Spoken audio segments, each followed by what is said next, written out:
Starting today, he will assume the duties of a court blacksmith. The hero has put a lot of effort into fulfilling his dream of becoming the best blacksmith in the world. Sakura was in full bloom. She seemed to greet him. The guy will do his best to prove himself worthy. A girl came up to him and asked if he was a blacksmith.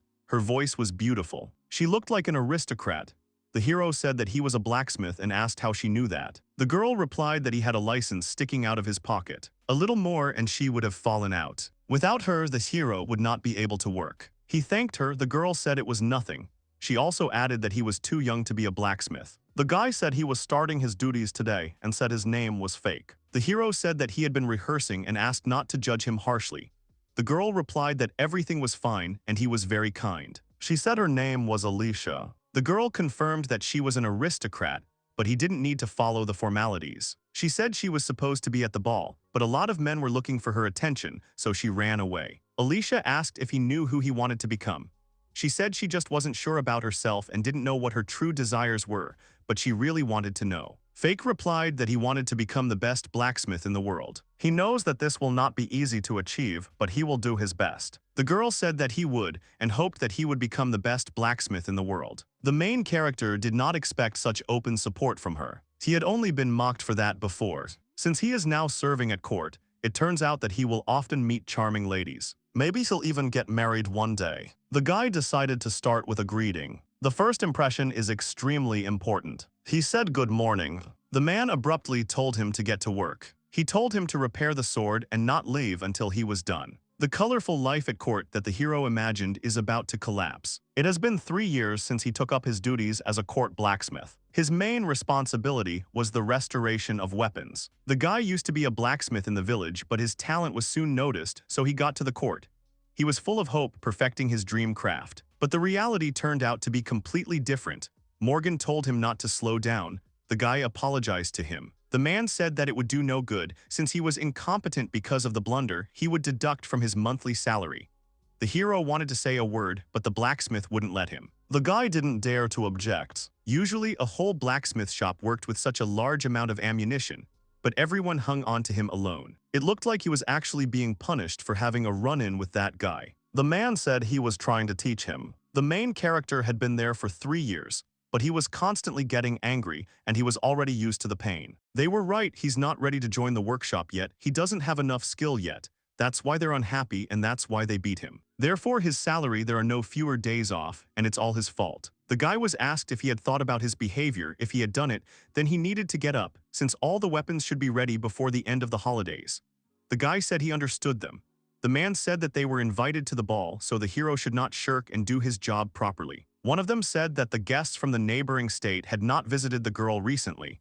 They were supposed to join them at the feast, and they needed to greet the lady properly. Fake had a lot of work to do, and if he didn't get it done by the end of the week, he'd have to take night shifts. He should have the weekend off tomorrow and the day after tomorrow, and it would be great to catch his breath a little. But first he needs to finish with the weapon in order to have time to hand it over to the knights, so he will have to wait for rest. Even if he gets through by Monday, it will be a new working week. He needs at least a day off, and he can't do that anymore. If he hadn't been so incompetent, he would have finished everything much earlier. They, the blacksmiths, have 2 main duties. The first is the manufacture of weapons, and the second is the casting of spells. Enchantment increases the sharpness and durability of the sword. Due to this, the sword does not require additional maintenance and does not rust. This is also a magical effect, but the spell lasts about a week. Therefore, every week a huge number of weapons arrive at the blacksmith shop. Enchantment is not a tricky business. The first step is to familiarize yourself with the contents of the weapon's magic code. To do this, open a special window. All the information will be there. The correction is performed by magic power. Enchantment is performed by changing or adding magic symbols. If you handle the weapon carelessly or do not restore it for too long, the symbols will be erased. If the enchantment on the sword is still holding, all that is required is to upgrade them. And if they have completely disappeared, then apply them again. The hero felt good. He felt a pleasant aroma and something warm and soft. He did not understand what it was and could not believe that he had fallen asleep. That way he won't have time to finish the job. The girl said she was in pain, and the guy was surprised by her presence. He started apologizing to her multiple times. It seems that she was interested in blacksmithing, because every time she received an invitation to the ball, she came to him. Yesterday, Mr. Morgan discussed with the others that Lady Alicia has been invited. The fake didn't even change his clothes and stayed in his work uniform and didn't take a bath. The girl asked him what had happened and said that if he slept there, he would catch a cold. The hero said he was fine. The ball is already over, and probably the girl stayed the night and decided to look in on him before leaving. Anyway, he was supposed to finish his job yesterday. He doesn't remember much, but he seemed to have done everything that was required. Alicia said that he was very pale and started asking about his well-being. Mr. Morgan slapped him yesterday, but he usually didn't show any bruises. He must have been annoyed by his behavior yesterday. Nothing good awaited him. He liked Alicia, even though he understood that her status was not right. He won't get her even if he tries his best. But still, I wanted to at least look decent in her eyes. He didn't want her to find him so pathetic. The guy was thinking of making a good impression on her as a man. The girl saw that he was in pain and said that she was very sorry that she did not have healing ointment. The hero asked her not to worry about it and apologized, and said that he still had a lot of work to do and didn't even have time to offer her tea. She told him not to worry about it and asked if she could watch him work. The main character said he didn't mind. One character was missing. The marks disappeared from one sword. The girl said that she thought so, that he was so skilled and painstaking in his craft. There were a lot of weapons, and she asked if he had enchanted everything himself. She said it must be difficult and asked if all blacksmiths work like this. The hero replied that he was at the lowest level. If he couldn't handle even that, then he might even forget about his dream of becoming a better master. Alicia said she did not know that the path of a blacksmith was so thorny and his work deserved respect, as befits a court armorer. The guy said that there was nothing special about it, and he still lacked experience. The girl said that he was amazing because he was able to do so much on his own. Well, according to others, he's just incompetent. She asked him to share with her what was bothering him, and if he didn't tell her, she wouldn't let him go. He was ashamed, but he told her about the incident anyway. As soon as he started to stop, he couldn't before he didn't share it with anyone. The girl was the Duke's daughter, and he didn't know if he had the right to behave like that in her presence. The guy said it was his fault, and he had no talent and they were just trying to train him. She said it was nonsense. Alicia said she should have asked sooner. The hero said that he should apologize because he had told too much. His tears started flowing again, and he didn't want her to see him so pitiful. One guy burst into the room, called him incompetent, and told him to quickly enchant his sword. It was one of the knights. He was surprised that the Duchess was there. Normally, the hero would have already been attacked with fists, but this time everything is different and it should be all thanks to the girl. The guy was asked to enchant the sword. Apparently, the sword was used very recklessly. He only cast the spell a couple of days ago, but it's already almost broken. The hero told the knight to be more careful from now on as the enchantment was significantly damaged. The man said that it was because they were imposed by an incompetent. The fake replied that he had cast quite powerful spells, but the material used to create simple knight swords was not of the best quality. In this regard, the possibilities of the charts are also limited, and if you forget yourself in battle, the magical structure will be disrupted. The restoration has been completed. The sword was in order and ready for use. The knight invited the girl to go to the boardwalk with him and said he would show her around. Alicia declined and wished him all the best. She asked the main character if he often encounters such an attitude. The guy thought that he couldn't even maintain his dignity in the presence of the girl he liked. Alicia said that he shouldn't strain himself so much, otherwise he would undermine his health. The main character said that if he couldn't handle his job at court, he wouldn't be able to work anywhere else. That's because they'll revoke his license. To be honest, he's already tried to leave. After working for a year, he told Mr. Morgan that he couldn't do this anymore and asked to be fired. He threatened that if the hero left, he would revoke his blacksmith's license. Without a license, he will not be able to practice his craft. Even if the secret continues to work, if discovered, he will be arrested for illegal activities. The girl said that she actually came because she wanted to offer him something. She asked him to get married. The hero did not believe that she put into it the meaning that a man and a woman live together. But the girl confirmed, and in the end the meaning was just that. She said she didn't mean anything by it. Many men were trying to marry her, but she didn't want to marry any of them, so she needed him to be her cover. The main character was a blacksmith just like her father, and she thought she could convince him. The girl comes from a family of blacksmiths. Her ancestors presented the king with a sword, which is now considered a national treasure, and in return were gifted with a title in order to advance in the service and become an aristocrat. Her father worked hard. The hero asked what he had to do with it. The girl replied that her family should always have a blacksmith in the blood of one of the family members. There must be a talent for blacksmithing. That means it's not about the blood. If the innate talent is inherited, he can marry whomever he wishes. The girl asked him to become her fiancé. She said that there were a lot of candidates hanging around her, and she was very tired of their attention. She would like to get married when she meets someone she truly loves. And until then, she asked her fiancé to be a necessary measure to discourage the rest. Besides, if he goes to her homeland with her, she will make sure that he gets a new license. Then no one else will be able to torture him, so the offer is beneficial to both of them. The hero said that he lacks talent, so he is afraid that he cannot help her in any way. She said it wasn't true, and she'd seen him at work and always thought he was the most talented of all the blacksmiths. The girl said that it's not just about talent, but also his diligence and hard work. That's what she likes about him. He tried not to look at her that way. He was one step away from misinterpreting everything. The guy asked her how she thought it should be. The girl thought it was better to become a fake bride than to marry a stranger. The hero thought that you can't just say that, and she was confusing him. It's just a pretense. In fact, the girl most likely does not want such a relationship with him, but even so, she felt sorry for a man who had nowhere else to go. That's why the choice fell on him. Even if he is not destined to marry a girl, he has a chance to find happiness living under her as a blacksmith. He said that if she was really sure, then he would become her fiancé. Alicia said that in that case, there would be another ball today, and after that they would go to her residence. The hero said that he understood and asked what time the departure was scheduled for. He will need to get fired. The guy didn't know if he could leave so easily. He was told that in case of dismissal, he would have to give 2 weeks' notice. The last time he brought it up, he got beat up a lot, but this time he has a girlfriend and they'll figure something out. She asked me not to call her lady anymore. Since he's her fiancé now, his status doesn't matter, so they have to address each other without titles. The main character said that in other words, they were being honest, he couldn't do it anymore. He wanted to resign on his own. The man began to get very angry and said that he had put a lot of effort into the main character. Other men started saying that they had put a lot of effort into him, taught him etiquette, and said that no one would need him and he had nowhere to go. Before, it wouldn't have occurred to him to object, he would have just kept quiet, but he made a promise to Alicia and now he can't give up. The guy asked to be allowed to leave as he could no longer handle the job. The blacksmith asked if he had another job in mind and what he would do if he left. The man asked to see his license. He tore her to shreds and said that the guy was no longer a blacksmith and would no longer be able to work in that country. They told him not to even hope to restore the certificate, since its issuance is their jurisdiction. If he wants to return it, he must stay and work for them.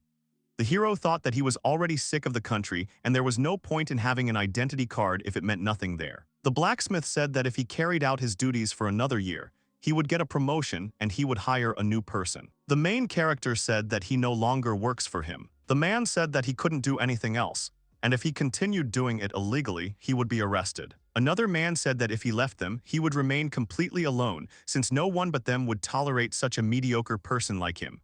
And when he gets it, he'll crawl back in and he'll still work for them. One of the employees said that they had almost accepted him into the union, and now no one would take him away. The guy thought that his foot would no longer be there, no matter what it cost him. The hero did not know if she had heard the conversation. If there was no sound insulation, now she heard everything that was said to him there.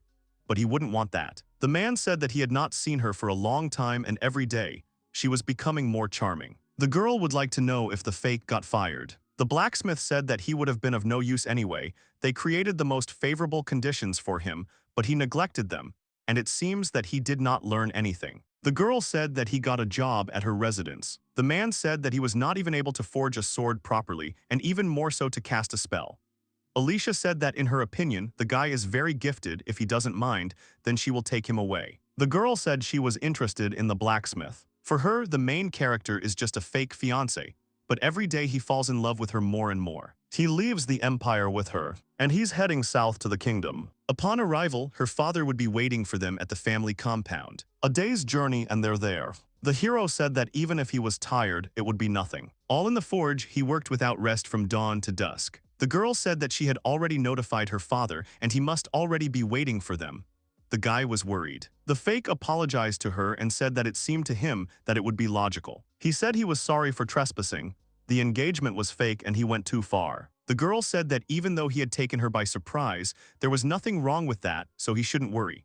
The main character asked if this meant that everything would look more natural if they improvised. Alicia said that it would be, and then the hero said that they would improvise. She said that the talent of a one-in-a-million guy, and asked her father to take a look at how he casts spells. The man asked me to show him how he enchants the sword and update the enchantments that are placed on it. There were many magical symbols on it. Those charms were nothing compared to the ones he had restored at court. The sword must belong to a person of high rank, such as a knight captain. It was elaborately inlaid and lettered, and he had never seen such exquisite workmanship before. The man said he had 1 week, and if he couldn't handle it in that time, then he didn't belong there. The guy said the job wouldn't take long. Not all symbols have been corroded, so the task is not difficult. Only some of them are damaged, and whether it is necessary to put the correct characters in the resulting spaces. Considering the signs at the beginning and at the end, he begins to understand the general idea of the enchantment. The main character said that it's not easy to reproduce the enchantment exactly, but it has a very similar effect. The man said that such a thing could not be. He could not even think that the hero was so gifted. The guy thanked him. The blacksmith said he was not ready to accept him as his daughter's future spouse. At first, it seemed to Fake that he was quite harsh, but it seems that he was mistaken. The guy said he would work hard. The man replied that he would expect nothing less than a workshop in the mansion now at his disposal. He told him to use the necessary materials freely, and he would take care of the supplies. In addition, he made a request for a license and asked him not to lose it anymore. Now the main character is allowed free activity. Since he is a blacksmith, he has the right to decide where to apply his skills. Before, he was only allowed to cast spells. He's always been forced, but now he can work with metal. The hero couldn't believe it. He was very grateful. The man said that some knights might need his services, and he had already notified the servants. So he can ask them. He will have to leave on business for a while. The man told him not to touch his daughter while he was away. The girl was glad that she had managed to convince her father. Fake said that he had not fully accepted the situation yet, but he would be happy to work on it. Alicia said that at least this was the first time he had praised someone like that, and it seemed like a good sign. The hero owed a lot to the girl. It would be wonderful if he could repay her kindness a little. There was a maid in front of him who introduced herself and said she would show him the manor. There was a blacksmith shop there, which was specially prepared for Lady Alicia's fiancé. For the most part, blacksmith workshops are arranged in the same way. There was even a forge. He can't remember the last time he saw something like this. Usually the work is limited only to magic, and such tools are not often resorted to. Nevertheless, it's great to have the opportunity to use them from time to time. The girl said that if anything else was needed, he should let her know about it, and she would take care of everything. The guy said that the materials and everything else were available and thanked her, saying that he didn't need anything else. Lefi said that in that case, she asked to be allowed to show him his room. That's where he's going to live. She repeated herself and said that if he needed anything, he should contact her. The hero thanked her and said that she had shown him everything there was, and if anything was needed, he would let her know. It seemed to him that life was starting to get better. Until recently, he worked in conditions that could undermine his health at any moment. Well, now he has a wonderful and kind girl next to him as his fiancé. And even if the engagement isn't real, it couldn't be better. And most importantly, now he is truly free. He no longer has to worry about work, which should be ready in the morning. He will have time to sleep properly, and he can take a day off at least every day. However, this was already overkill. It would not only complicate the engagement, but also significantly damage his reputation. He doesn't have to do anything, and that's what he has free time for. In any case, he starts his duties tomorrow, and now he decides for himself how and how long he should work before. He couldn't even take a step without being beaten. He hopes that every day will be just as happy now. The maid said that the guy was safely accommodated in the room assigned to him. The heroine thanked her for her hard work. She said it went even better than she expected. Lefi asked when the news should be expected. She doesn't understand anything. When she left the residence, she said she would ask him to become her husband. The girl said that's not what she said, and it's a shame. She said she tried to ask him to marry her. It's not a real relationship, but they talked about getting married anyway, so it's not a problem. It was a sudden wedding, and it's strange that she's so calm when she thinks about it. After all that has happened, she feels a little awkward. The maid asked if the wedding date had been set. Now she realized that the heroine had proposed to her fiancé, and this was also a cover.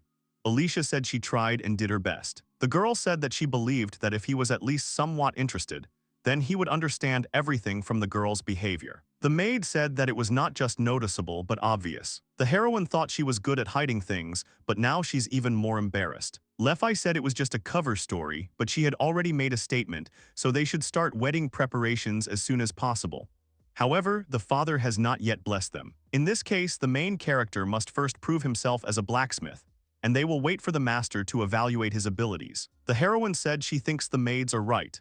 Their family has made a name for themselves in blacksmithing, so she can only marry a very gifted man. As the future daughter of a noble family, she loses her freedom of choice in love. She always knew that. The maid said she could marry the man she loved, but I guess it's too early to be happy. The man was asked what the blacksmith would do and whether he would hire a new person, since the fake had not returned yet and he stood out too much for an apprentice. The other men agreed with this, and the blacksmith began asking about the house to which Alicia belongs. Their family was known only by their title, but it was rumored that they sometimes chose the most talented blacksmiths to marry off their daughters. Initially, their family was not just blacksmiths.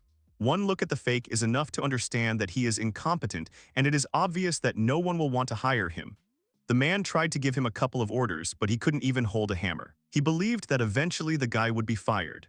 The hero has lost his way, but in the end he will crawl back to them. It remains only to figure out how long the family will keep him before he throws him out. The man thought that it would be a maximum of a week and no more, and the one who had nowhere else to go would eventually return to them. In this case, he will have a week's worth of work, and plus for the week he missed, they will assign everything to him again. Thus, everything is decided for 2 weeks ahead. It is not necessary to start. Now they will have enough time by the time the main character returns. He deserved this punishment. The man said that first of all, he needed to explain himself to the knights. The blacksmith said that the hero himself would realize that he was incompetent. It was only a matter of time, and then he would again chase him like a wayward servant. The main character woke up before dawn again, as it had already become a habit. During his time at court, he always got up at first light so that he could do all the work alone, sometimes to finish what's left from yesterday. This was also part of the daily routine. Casting spells' new orders duties are more than that of an ordinary blacksmith, every day from dawn to midnight over and over again. Well, now that he wakes up, it's not that early yet. It's been quite a while since he's been in the forge. The guy decided to get to work. The witch's ore looked great. Witch's ore is a special metal that is sensitive to enchantments. It is indispensable for blacksmithing because only this material can be enchanted. Enchantment greatly increases the strength of steel. And most importantly, it's easy to get it from the demons. To extract iron, you need to stay in the mines all the time. When one is empty, you will need to look for the next one. To get the witch's ore, just kill the demon. The demonic leather gloves are quite durable, and they withstand high temperatures perfectly. Blacksmiths use fire, water, and earth magic. To begin with, the hero will need fire. There are several types of witch's ore. The rarest and highest quality is masked by Class C. It is followed by classes of B, C, D, E, and respectively F. Ore of Class F and E is most often used, not the highest quality. Today, he will try something simple to stretch himself. The guy is not going to create the most powerful weapon in the world, so this should be enough.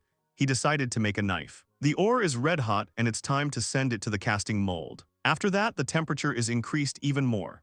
In the old days, blacksmiths tempered metal in a fire pit. Today, this technology is considered obsolete. The material becomes pliable and soft. Now the hero will create a clay mold with earth magic and pour metal into it. The mold is then cooled by water magic, and a steel ingot is extracted from it. It is softened slightly by heating, after which it is given the desired shape. You need to listen to the sound and cool and heat the steel several times. This will improve its quality. And as the quality of the metal increases, its frequency and magical potential increase. He doesn't have much time for a knife today, and next time he'll prepare the materials in advance. He wanted to do a lot of things. It turned out to be almost the shape he had planned, and now it's time to work with clay. It will cool the area of the blade and increase the strength, as well as enhance the magical potential of the material. Before you start sanding, it is important to distribute the magic evenly over the surface. You need to prepare some cold water in the area of the cutting edge. The pattern immediately appears. Now you need to use wind magic to sharpen the blade. Now its surface is smooth and shiny, and all that remains is to cast an enchantment. The main character made a knife and decided to try it out in action. The sharpness and mass were in perfect order. He hadn't done this for a long time and spent 3 whole hours. It seemed to be breakfast time, which he had completely forgotten about. Previously, due to the amount of work, he only had enough time for rare snacks right at the forge. He noticed the girl and asked how long she had been standing there. The girl replied that it was about an hour. The maid told her that he was working in the workshop today, so she came. The heroine asked me not to look at her like that because she was embarrassed. He screwed up again and realized that the girl was right, because he started staring at him intently. The girl said that she was still his fiancé, so if the moment was right, then there was nothing wrong with the looks. The main character began to think a lot. Since he was her fake fiancé, he decided that there was no need to think too much, since the girl only pretended that she did not understand who was staring where. She had come all this way to see how he worked, and he hadn't even noticed her presence. The girl asked him not to think about it as he was working hard on the knife and she was glad to watch. Alicia said that the knife turned out to be very beautiful, it had a sharp blade and it was well enchanted.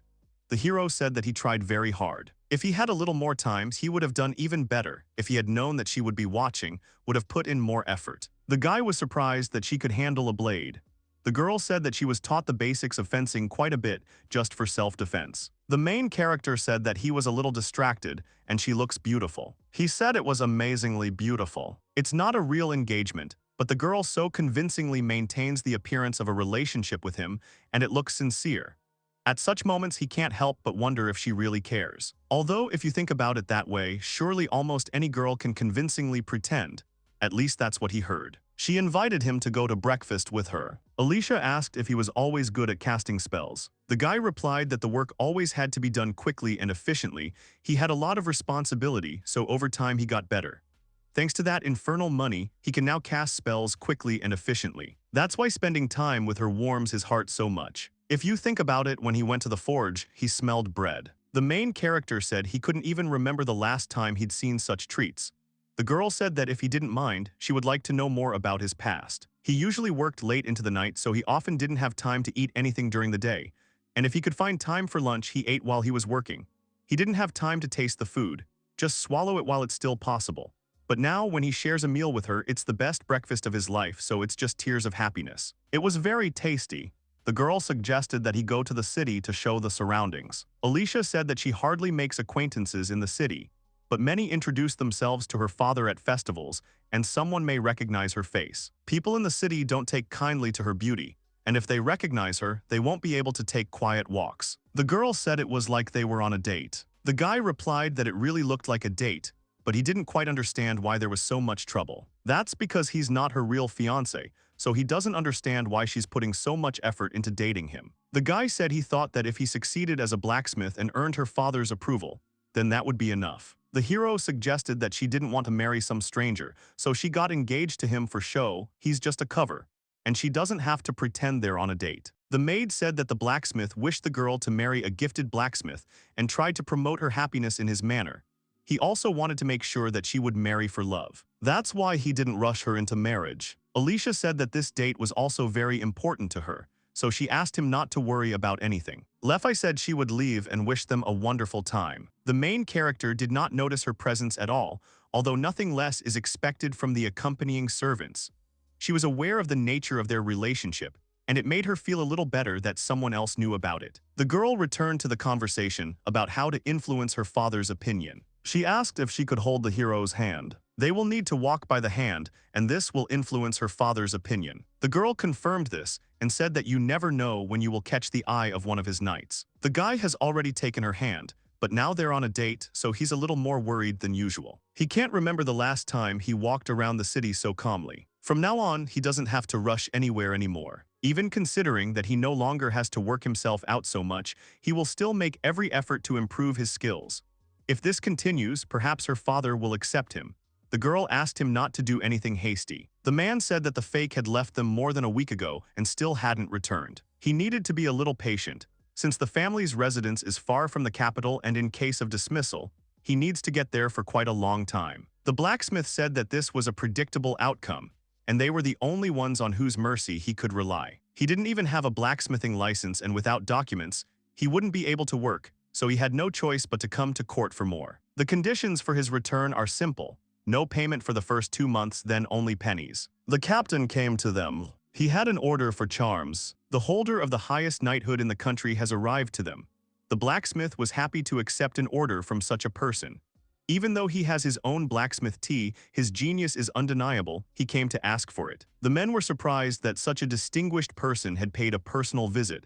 However, the captain wanted to ask something. He wanted to talk to the man who had enchanted his sword. The sword was assigned to an ordinary knight, and their apprentice was working on it. The captain said it was a blessing for their current knights. When he was a simple knight, the swords they were given were barely enchanted and practically indistinguishable from ordinary ones. It's true that in those days, the blacksmith didn't really cast spells and there was no way. A fake is far from a decent caster.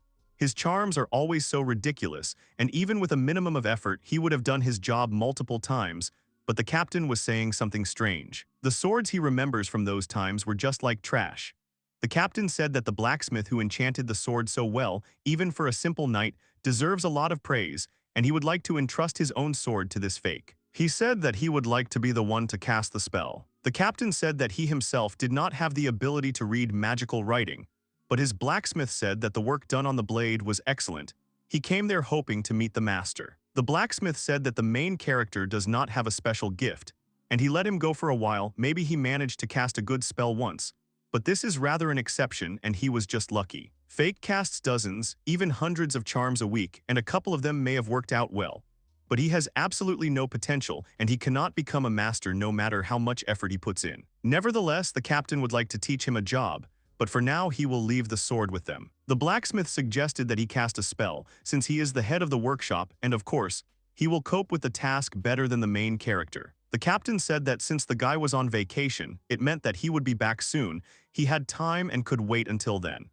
He asked me to convey his respects to him and will be looking forward to the results of his work. The captain said he relies on them, and when the job is done, just let one of his knights know. If even the work of the main character leads him to such delight, then it means that the work of a man should lead him to delight. The blacksmith decided that this was his chance to catch luck by the tail, as such a chance comes once in a lifetime. He decided that he would cast the spell himself. The man said that since Fake's charms made such an impression on him, he would surely exceed all expectations, and when that happened, he would be able to become the captain's personal blacksmith. Anyone can do this better than the main character. The man said that he would not miss the chance, and the benefit would go to him, and he would take on this job. This is his order. Becoming the captain's personal blacksmith, he will write his name in the history of blacksmithing. As the future fifth son of a count's family, he did not have broad prospects, never thought that he would get a chance like this, and now he runs a court forge. There was a clock tower there, and it had the most beautiful view of the city. There was a long staircase in front of them, and the hero was already tired.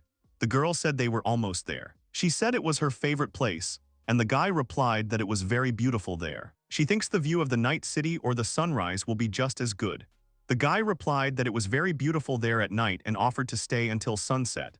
The girl said she would love to see it. He was sweating as he climbed the steps, and now it was chilly in the wind, and he was thinking about where to get out of the wind. The main character needed to figure out what to talk about, as it was awkward. They caught a scene of betrayal by one man. There were two girls swearing at him. The man made excuses that it was just a mistake, but the girls didn't listen to him. The blacksmith said that the hero is a master blacksmith, so he needs him to test his abilities. The new license will allow him to trade in the city, so he can craft whatever he wants and sell it in the city store. However, he should not remind that he is his daughter's fiancé. The guy replied that he would start tinkering from today. As for supplies, the man will provide him with any amount of grade F and E ore. He will prepare the higher quality material on his own. He will be able to make tools for ordinary citizens, and even this class will be more than enough. It was time to really get back to the craft, and first he decided to prepare the materials. The most common type of weapon that can be traded in a shop is a long sword. First you need to decide on the quantity. Quality also needs to be taken care of.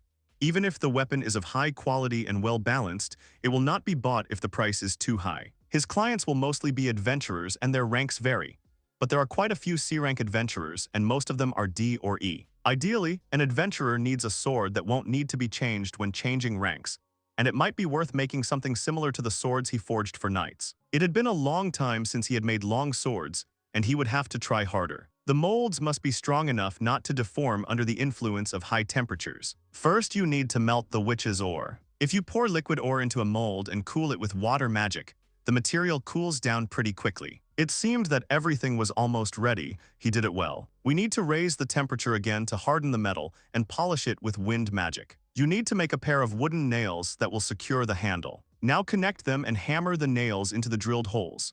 At first, he was going to fix them at the base of the handle but preferred a different method. Thus, he made a simple long sword. The hero wondered if he was sharp enough and decided to make one more of the same. At court, quite powerful spells were applied to weapons, which were sent for correction every week, because the knights could at any moment send them to fight monsters that a simple guard could not defeat. An ordinary adventurer wouldn't need such powerful charms. In the end, he made 3, and he doesn't understand where so much strength came from. If his magic had weakened, he would not have been able to continue, but it seems that he has enough power, which means that the processing at court led to a constant shortage of them. He managed to make 5 balls and he decided to leave it at that. He wanted to wipe his face. The girl was scared, and the guy replied that he had one because she hadn't noticed him at all. The main character said that he was surprisingly almost not tired, so he could have done a couple more, and the girl was surprised by his endurance. He's been working in much harsher conditions for the last 3 years, so now he's not tired at all and thinks he really should make another one sword. The heroine said he needs to rest because he's been working tirelessly since morning. During his court service, this amount of work would have taken all his strength, but he seems to be getting better. The girl said that Wu is obsessed with work. Tomorrow, he wanted to go sell swords in the city. In the next 2 days, merchants will gather in the city. So far, the hero just wants to sell a couple of swords and see what grade they deserve, which turned out to be quite decent considering that they are forged from E-class ore. In his native village, such work was appreciated quite highly, so much so that in the end he got into the court forge despite his low birth. But at court he was completely incompetent, and his feelings were not spared at all. In any case, now he will need to assert himself a little more confidently. The guy said he had already decided on the price. He said it was a fair price for an adventurer's main weapon. The hero said he would try to sell them tomorrow. The girl replied that his finest hour was approaching. She said she would help him. The guy said he wouldn't use her influence to boost sales. She said she would wear a mask in that case. Alicia said that everything will be fine, and besides, you can say that he is doing all this for her, so she wants to help. The man agreed, but on condition that her identity remain a secret.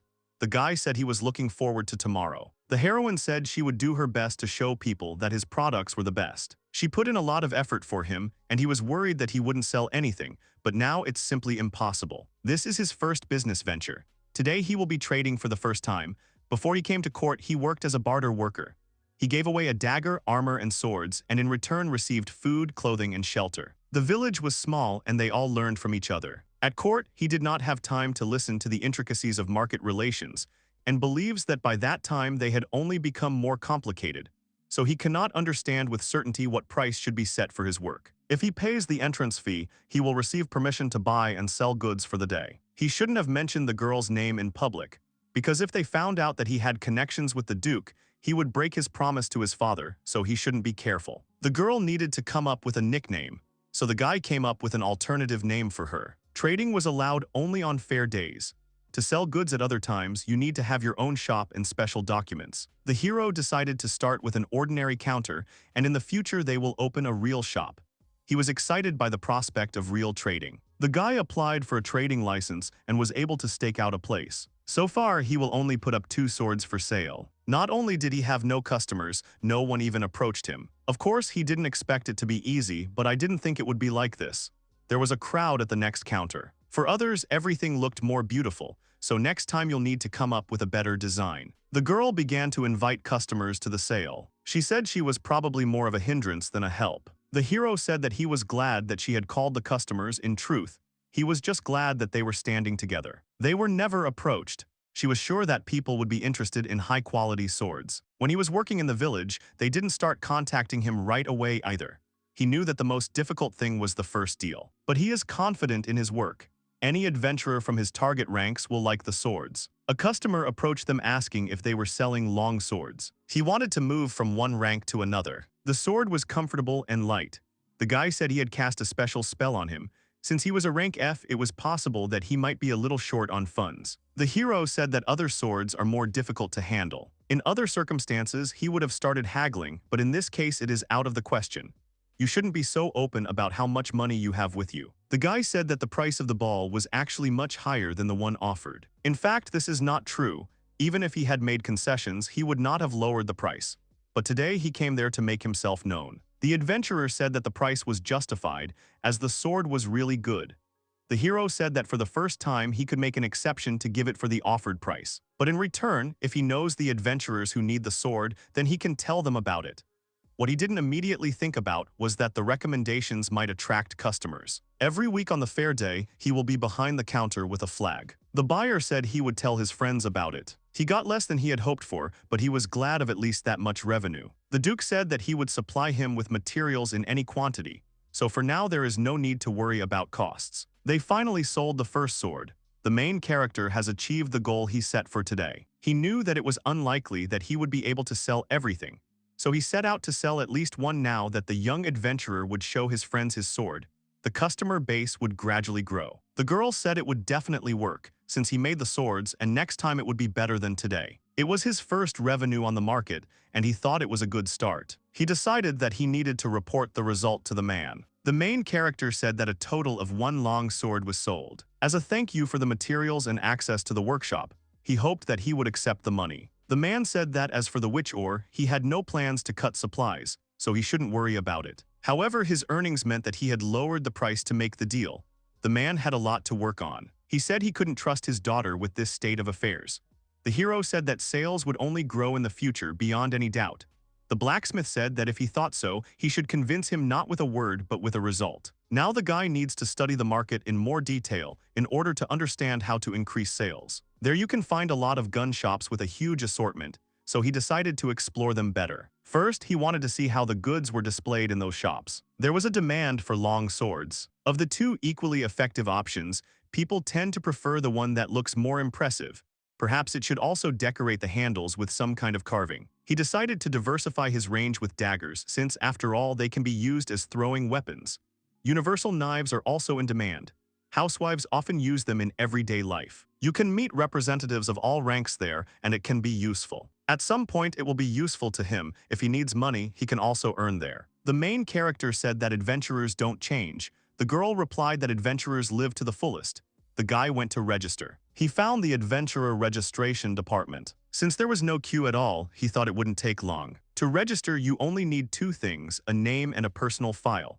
He doesn't have a personal file, so he'll have to fill out an application from zero. He drew up a guild member's card and asked for information about his magical abilities. He was thanked for the registration. It was completed, and in case of loss of documents, he needs to contact them as soon as possible with the first card.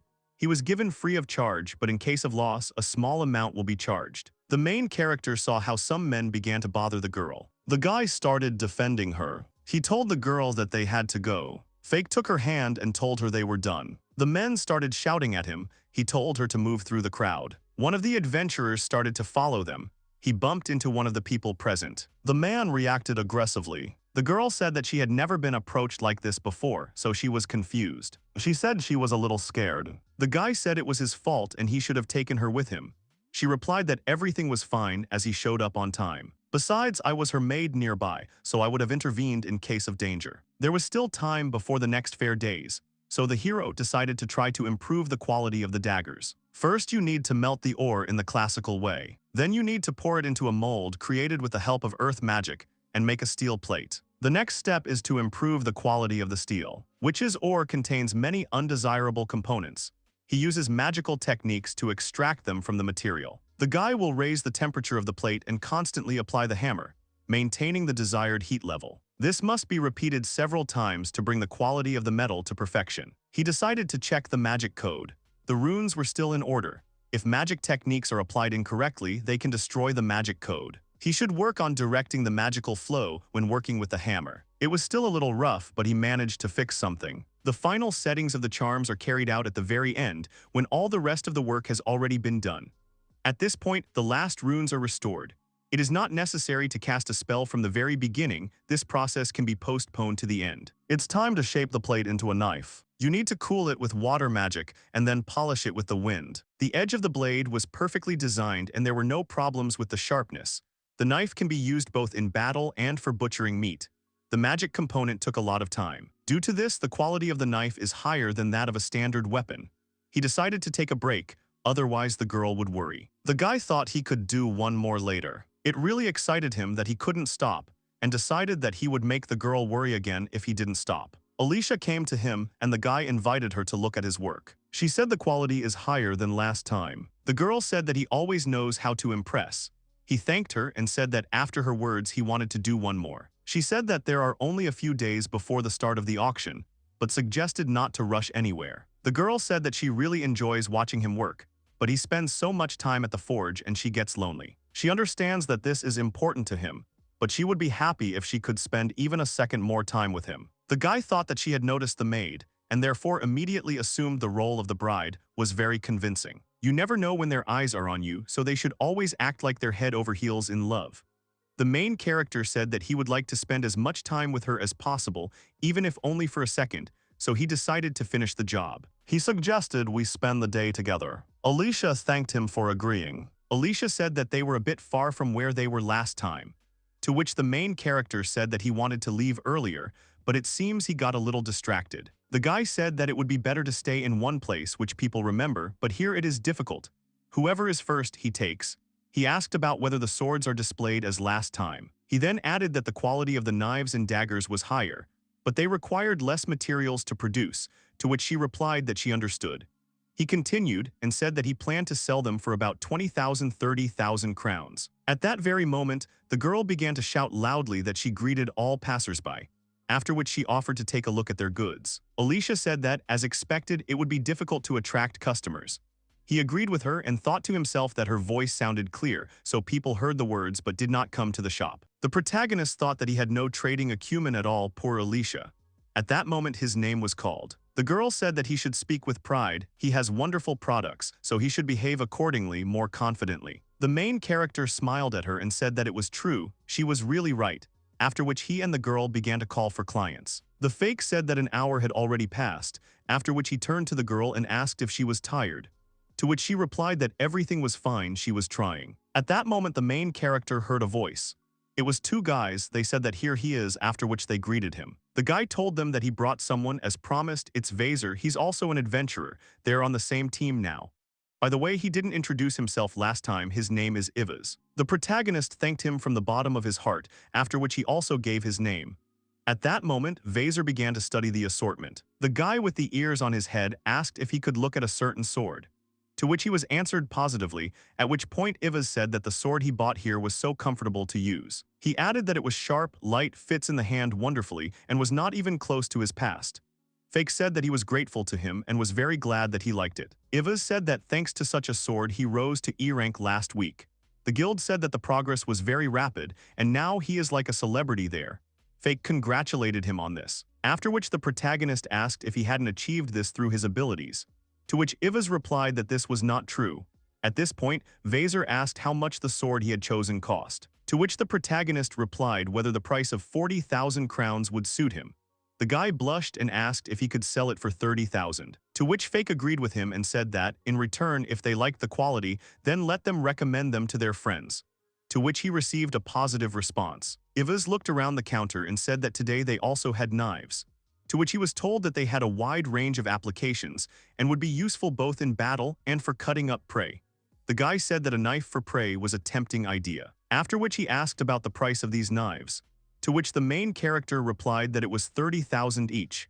Ivas asked if he could give in a little, and he apologized for his question. Fake thought that this time he had a chance to bargain. 30,000 was the maximum price, so he could give in a little.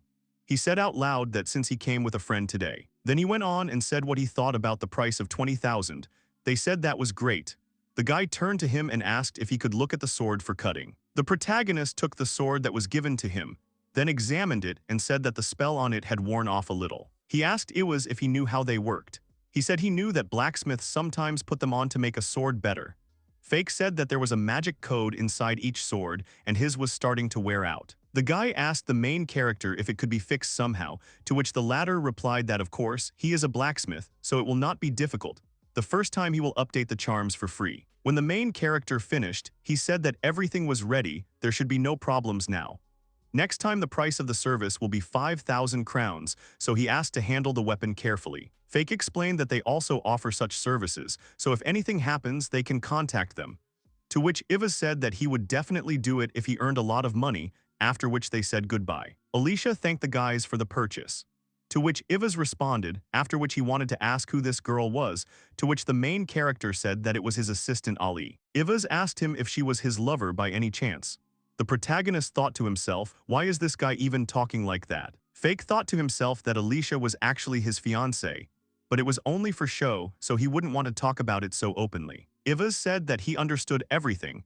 It must be great to work together with his beloved. He himself dreams of one day starting to travel with some nice adventurer. The protagonist said that in that case he wished him luck. He thought to himself about what was wrong with him.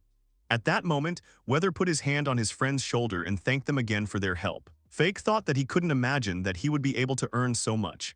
The efforts invested last week are already starting to pay off. The main character turned to the girl and asked her that everything was going well. But he stopped short because he saw that she had a strange expression on her face. The girl said that she was his fiancée, so he could tell. To which he asked about what if her identity was revealed because of this, and their engagement was not real. Alicia said that they had succeeded, that they had good sales today. To which the protagonist agreed with her and said that he hoped that those two would achieve a lot with his weapon in their hands. The guy said that he would be interested to know how their fate would turn out. After some time, he said that it was already noon. As a result, after the guys, they were no longer able to sell anything. Fake thought to himself that they were just unlucky. It is important not to rush and do everything gradually. At that moment, a girl called out to him and said that they had a buyer. The blonde guy in the hat said that he saw that they were selling swords and a dagger. He rubbed his chin. The protagonist confirmed his words and then asked if he wanted to take a look. The guy took one of the knives, then took it out of its sheath and asked if it was really made of E-class witch ore. To which Fake replied that he was right. He thought to himself that this guy looked like a trader. He must be very experienced since he managed to sell his goods so quickly. The blonde said that he had been in this business for quite some time. The weapons were of such high quality that you couldn't tell right away that they were made of E-class ore. He looked at everything again and said that since he had swords and knives, he needed each one. After that they started to bargain. The main character would like to sell for 50,000 crowns. But this guy is an excellent bargainer. The Fake said that he was giving up, and in that case he would give everything for 35,000 crowns. He also asked him if he could recommend his products to other people. To which the guy said yes. In the end, he lowered the price much more than he wanted, as if he had torn it from his heart. At that moment, the client said that it would be especially difficult to forget his assistant in a mask. Fake thanked him and asked if it was too conspicuous. He replied that in fact he approached the counter precisely because of the mask, and he was also attracted by her beautiful voice. Alicia thanked him. The blonde waved his hand, after which he said that they would see each other again. The main character agreed with him and thanked him. Fake turned to the girl and said that it was all thanks to her. He thanks her. To which she replied that it was all his. It seems that thanks to this client they will be able to attract many new ones. The main character said that he would be happy if it worked out that way. Today he sold 2 swords and 2 knives. The total revenue was 85,000 crowns. Quite a jump compared to last week. After some time, he brought the proceeds to Mr. Gorel. He said that this time everything went more successfully, but there are many other blacksmiths in the area who are capable of making such a sum. Fake thought that the amount really wasn't that incredible. He still wasn't good enough. He thanked the man out loud and said that in that case he would go, but he was stopped. The protagonist had already asked if something was wrong, to which the man replied that a blacksmith named Robert would come here tomorrow to propose. Mr. Gorel said that in the future he will inherit the title of his house and become a viscount. Fake said that everything is clear to him. He thought to himself that he was really one of the contenders for Alicia's hand. She said that such company was a burden to her. It turns out that he appeared because he himself does not cope well with his duties. The man continued to speak and said that this Robert is a very ambitious person. The protagonist simply echoed his words. The gentleman also continued to praise this guy. At one point, Fake asked the man what he meant by this, to which the latter explained that Robert is a man with a high libido. The protagonist thought that Gorel shouldn't repeat this with such a stone face, because he was already barely holding back his laughter. The men said that Robert had told him before that he had designs on Alicia, but it seemed that the girl had not been attracted to him because of his persistence. Fake thought that he had always thought that she did not like such men. Gorel said that, however, they should not show Robert even a bit of disrespect. He could give the impression of being a somewhat sincere person. He thought that his talents were not enough, so there would be other men. Mr. Gorel said that he was worried that Alicia would not be happy with him. In this regard, the main character is better. The latter thanked him but thought to himself that in his eyes he really didn't look like a ladies' man, although he was right. He had no experience with girls at all. Gorel said that he shouldn't imagine anything unnecessary. He hasn't accepted it yet, but he is looking for a golden mean between satisfying his demands and ensuring the happiness of his daughter. Fake thought that the man was a wonderful father. His aristocratic status obliged him to think about a good match, but he sincerely cared about his daughter's happiness. He said that he would not let him down. The man asked him to try. The main character thought that his heart was not in the right place. The gentleman loved Alicia so much and he was deceiving him. He placed expectations on him and looked after him, and he acted so disrespectfully. In any case, to maintain his position, he needs to improve his craft. How difficult everything is. At this moment, he returned to the room. Alicia asked about the fact that her father did not recognize him. To which Fake said that this is true. He said that his sales level is not yet satisfactory. To which the girl said that they tried so hard. He thought that she was dressed a little lighter than usual. She should be more careful in such things. She was, after all, one of the most beautiful and noble girls in the world. The protagonist thought that Mr. Gorel must be worried about the same thing. Then he stopped himself and said that it was enough to think about all sorts of vulgarities. Fake said that at the moment he can only trade once a week, and to appear on the market more often, he needs to open his own shop as soon as possible. But even in this case, customers will not immediately flock in. Therefore, first you need to make a name for yourself in the trading circles. Alicia said that he was right. It was quite expensive to run your own shop. You first need to acquire regular customers. The protagonist thought that he still had so much to do. But since it was for Alicia, if he couldn't cope with the role of her cover, in that case, another candidate for her hand would appear only because of his incompetence. He addressed her out loud and said that a certain aristocrat named Robert would arrive tomorrow. To which Alicia said that she knew it seemed she would not be able to avoid his company.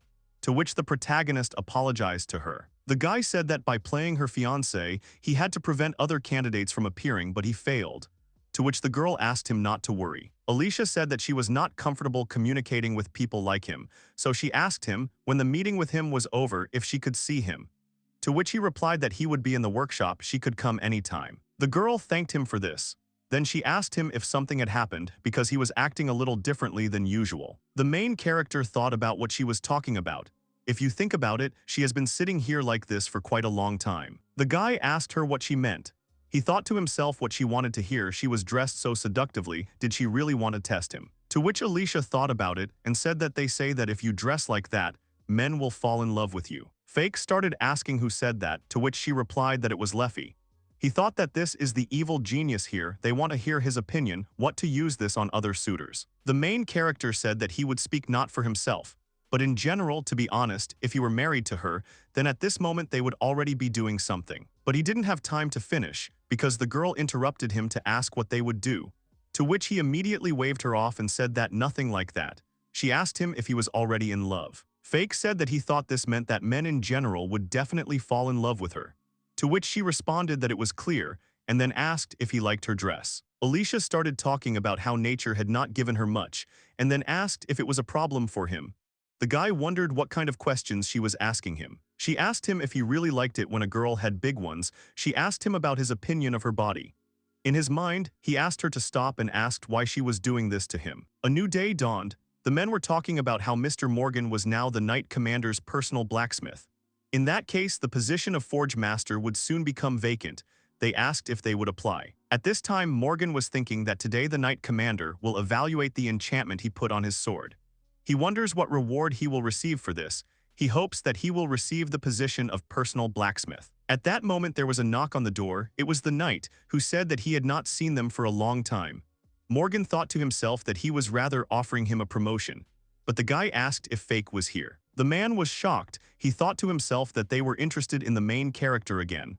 Out loud he said that his return was still expected. The knight said that, nevertheless, he would like to talk about the sword that he had entrusted to him. Morgan interrupted him and said that Fake was currently on vacation, so he took over some of his duties. The knight said that everything was now clear to him, to which Morgan asked what he would say about the sword. At that moment the guy got really angry, surprising the people around him.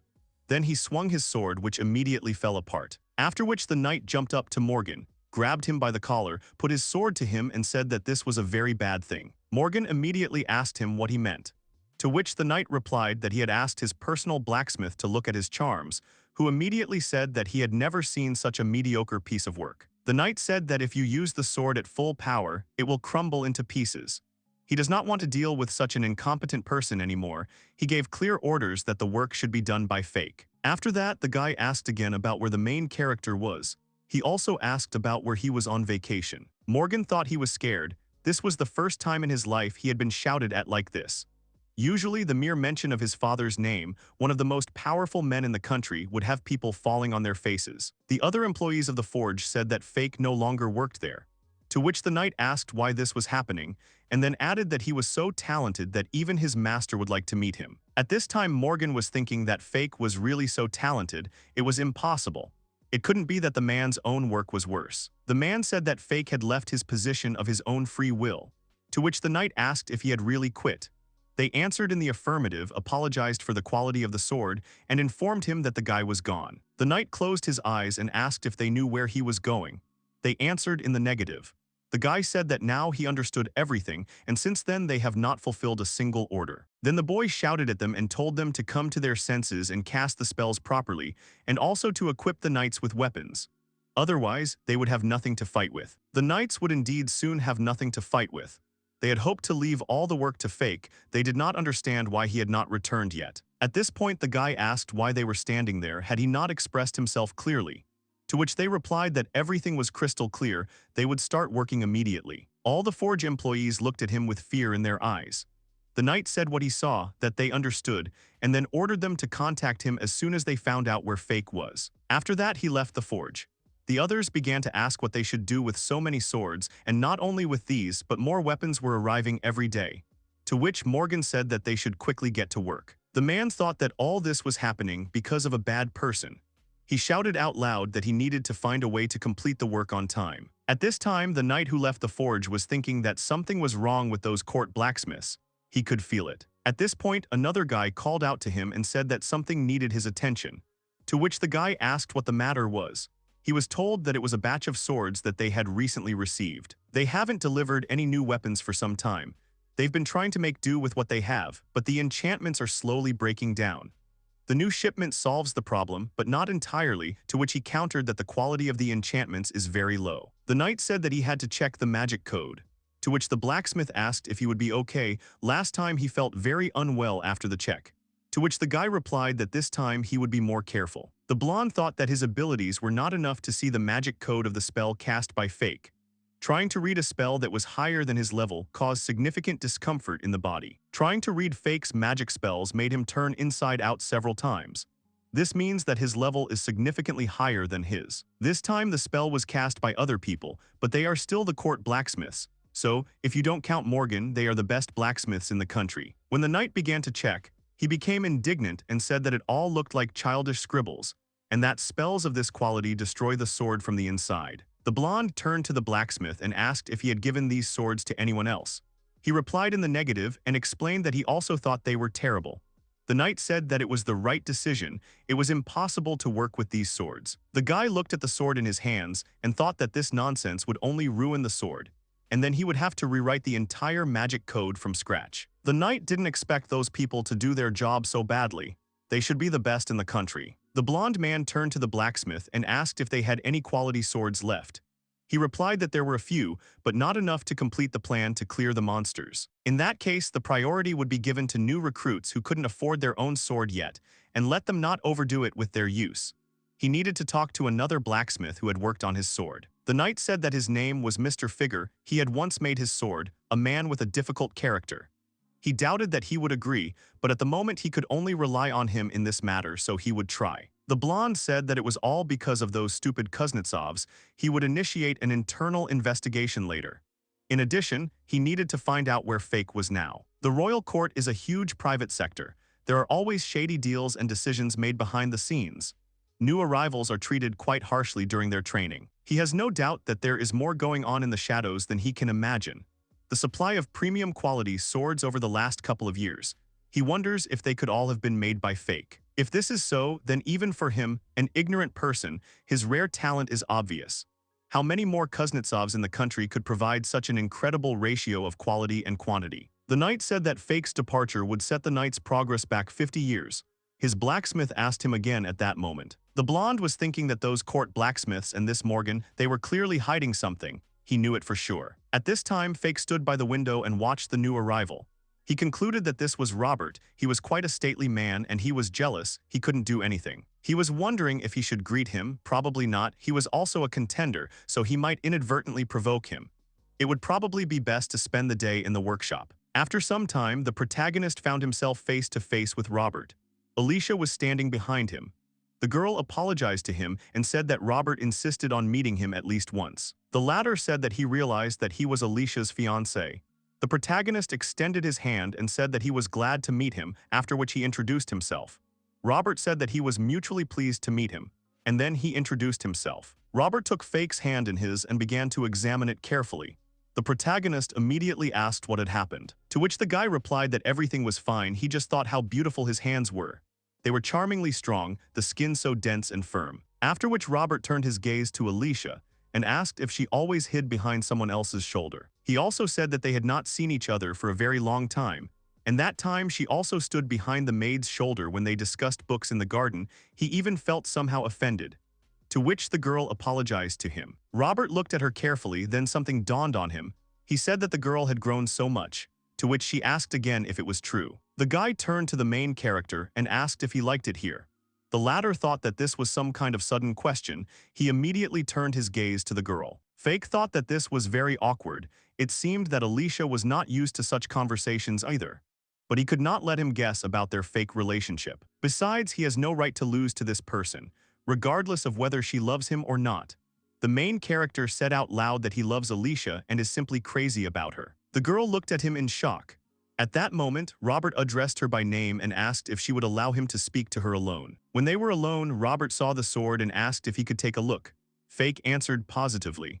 He thought to himself that he was appreciating his work. Robert was a talented blacksmith. The guy picked up the sword, touched its blade, and then asked if it was magic ore, and then added that it was a very good sword, to which the main character thanked him for it. The latter did say that he was forged from magical ore, to which Robert replied that everything was clear to him. The guy was pretty good, and the final spells were cast so skillfully. Robert put the sword back in its place, then said that sometimes he can blab all sorts of things, he shouldn't take it too seriously.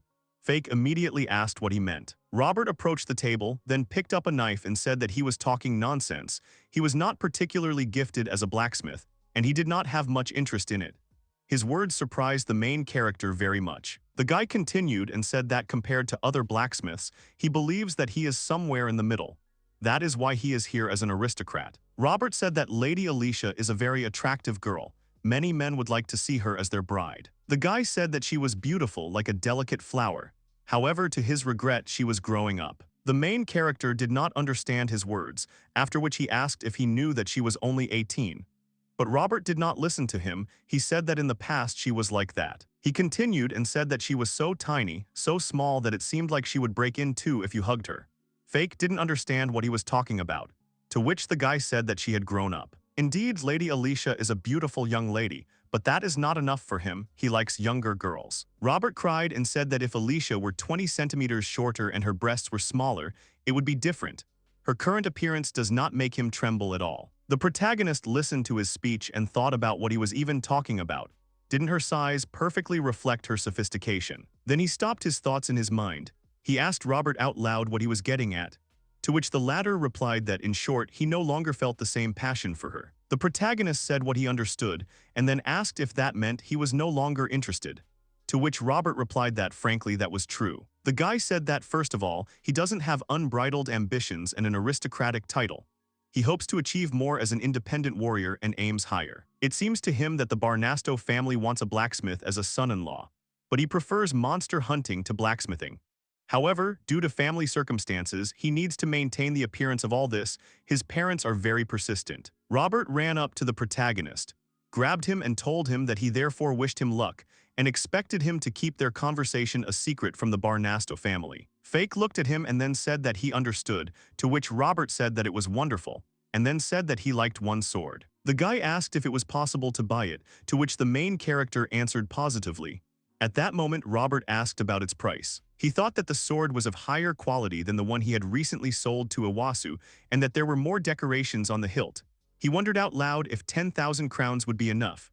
Robert answered yes. The main character thought that he asked for a rather high price, but the guy was an aristocrat. At that moment, he saw a box of inventory in his hands. Each such box can hold a certain number of items. It costs as much as the annual income of an ordinary person. Robert at that moment handed him the money and asked him to check, to which Fake replied that everything was correct. The guy asked him to remember his request, perhaps in the future he would bring him weapons, to which the main character said that in that case he would wait for him. Robert said that they would then drop the formalities, because he wanted to be friends with him. The protagonist wanted to argue with him at first, but then he saw Robert's face. The latter asked him to take care of him from now on. After some time, they returned to Alicia. She saw Fake's sword in his hands and asked if this was what he wanted, to which Robert responded positively and said that he needed to talk to him as well. The guy said that Fake seemed to be a very talented blacksmith, so he decided to buy the sword as a sample. He hopes not to lose touch in the future, to which the latter reciprocated. After this, Robert waved to them and told them that he was leaving, wished them all the best, and also informed them that he would visit Lady Alicia again. The main character exhaled and said that they seemed to have done well. The girl praised him and thanked him for today, to which he replied that she had done a great job too. He asked if there would be others besides Robert. She answered positively, then he said that there would be many more such cases. And he thought that Robert turned out to be not bad, but who knows what will happen in the future. Alicia asked if she could check the goods too. The protagonist said that they would start with the highest quality items, 3 knives and 3 swords of class D+. Robert had recently bought the same sword from him. Next in line are D-class swords knives, also 3 each. Ivas took these from him. The knife has class E, there are also goods of class F. Now he has a good assortment within all classes. He plans to offer F-class weapons to adventurers on a budget. It seems there are a lot of new faces on the market today. This time he has prepared some budget options. The Fake said that this time there is a lot of goods. Today he also plans to bargain with buyers. The most important thing now is to convince people to buy their goods. After that he decided that today he had to give it his all. The girl encouraged him and said that the trading had begun. They were watching what was happening around them. The main character said that there were more people today, to which the girl replied that this was great, so they needed to speak louder. At that moment, one of the guys noticed their bench. Fake thought that in the morning an F-class knife and 1 sword were sold. This guy offered 12,000 crowns for them. He agreed to the offered amount. Although, of course, he wanted to get 15,000 for them, but this guy was a much better bargainer than him. In fact, he sincerely wants to support and supply adventurers. If he manages to establish contact with them, it might turn out the same as with Ivas. He will consider it an investment in the future. At that moment he heard a voice that said, "How many years, how many winters?" They immediately raised their heads and saw that it was the same merchant again. Fake said that he was glad to see him again. The latter asked how they were doing. The protagonist realized that this was the walking merchant. He hoped to meet him again. It was obvious that he was very happy. The merchant said that his sword was surprisingly good and very useful to him on his journey. It turned out to be much lighter and more durable than he expected, and also very easy to handle. The main character was flattered by these words and thanked him. The guy said that in addition, he has a very high magic transmission. It is hard to believe that the sword is made of E-class ore. Fake was surprised by his words and said that since he liked the sword so much, he was very happy. To which the merchant said that magic even hardens the blade during use. An enchanted weapon is simply a miracle. The blonde guy said that he wanted to buy more today. The protagonist was surprised by his words, and the guy continued and asked if it would be okay if he took a little bit of everything. The merchant also said that one glance is enough to understand that the quality of this product is higher than last time. The guy said he liked these swords and knives, and then asked if he minded if he took a look. The Fake thought he was pointing to a D+. This guy clearly has a keen eye. After the merchant looked at all the goods, he chose some for himself. Then he thanked him and asked how much he owed, to which Fake said that there were 12 knives and swords in total. The merchant looked at all these items again, after which he said that he would take them all. The protagonist was surprised by his words. He thanked him out loud for his choice, then turned to Alice and asked her to pack everything, to which she responded positively. Fake said that regarding the price, he agreed. This time they would agree on 500,000 crowns. At the same time, they were both happy. He knew that it would be more difficult to bargain with him than with Robert. The traveling merchants were very skilled at this, and yet he got more than he expected, which was good. The merchant thanked him for his help, after which he said that he still hadn't introduced himself. His name was Rick. He then turned to the protagonist and said that there was a fake engraving on the handle. He asked if he minded if he used it. Fake replied that it was okay, to which the merchant said that he would be very much obliged to him, after which he thanked him again. The protagonist lowered his head and said that he was also grateful to him. After that, the guy said with a smile on his face that in that case he was leaving and they would see each other again. At that moment, Alicia said that Fake did it. He bought so much, their dream came true. She is so happy as she thought he has an amazing weapon. To which the main character thanked her and said that her words gave him confidence. He laughed and said that he would continue in the same spirit. Unfortunately, all the goods are sold out. It must have been influenced by the variety of classes in the assortment. In the future, he will need to take this into account. After some time, they were returning home. Alicia said that they sold so much today, to which Fake said that it was all thanks to that peddler Rick. And it was also thanks to the girl. He thanked her for everything. To which Alicia said that they sold so much because he had a quality product. At that moment, he was called by name and told that they had not seen each other for a long time. As it turned out, it was Ivas and Vezir. They asked how they were doing. Fake greeted them. They asked them if they were heading home. Fake answered yes, and then Weather called him by name. The guy said that his sword was just wonderful. It was so easy to use, it exceeded all expectations. The protagonist said that he was glad to hear it. The guy thanked him again for such a good sword. At that moment, Ivas said that he had a request. After that, he asked if the protagonist takes custom orders. The latter was shocked. Fake responded positively and asked if they were interested in anything specific. Ivas said that the sword was very comfortable, but he needed a little shorter, and then asked if that was possible. The protagonist said that he understood and thought to himself that he probably needed a dagger rather than a sword. Weather also said that he had a request. He wanted something longer and wider. Fake said it was possible, but he would need to know more to understand what exactly they didn't want. And custom orders would have a higher price. They could meet later and discuss all the details. To which their friends in turn said that they couldn't wait, but they agreed with his proposal. He thought that he would finally start making individual orders. He wanted to start as soon as possible. Ivas asked him when it would be convenient for him, to which Fake replied that any time. Then the guy suggested meeting tomorrow in front of the Adventurers Guild. He asked them if they would like to go on an adventure. At first they asked him about the offer, and then they agreed. Fake explained to them that he would need to see them both in action to understand what kind of sword they needed. And he'd have to go to a gun shop and find something similar so he could use it as a sample. But what the guys said about it being great, they agreed. After that, Ivas and Vezir waved to them with happy smiles on their faces and said that they would look forward to meeting them tomorrow. Alicia asked if they were going on an adventure together tomorrow. He asked if she wanted to join in. She said yes and said she heard he could fight. Fake explained that before coming to court, he had obtained all the materials himself, to which she replied that she wanted to see that too. He explained that it was too dangerous, but she replied that she had studied fencing and would not be a burden to them. The main character said that he understood everything. If something happens, he will protect her. She should be next to him tomorrow. Alicia blushed and asked him to say it again. He asked her why she needed it. The girl said that it was so nice to hear it. She asked him to repeat it again. To which Fake said that now it was awkward for him, and to himself he thought about why she suddenly. The main character blushed, after which he said that she should be with him, he would protect her. The girl became even redder. Fake asked if it was awkward, and then he asked her if she would have said those words if he had asked her. To which she asked him what he wanted to hear. The protagonist thought to himself that he would like to hear that she likes him or something similar, but he stopped himself because it was too straightforward. He said out loud that he wanted to hear the words that she wanted to be near him. To which Alicia asked if he really wanted to hear such words from her. He thought about whether it was too soon. He had put her in an awkward position.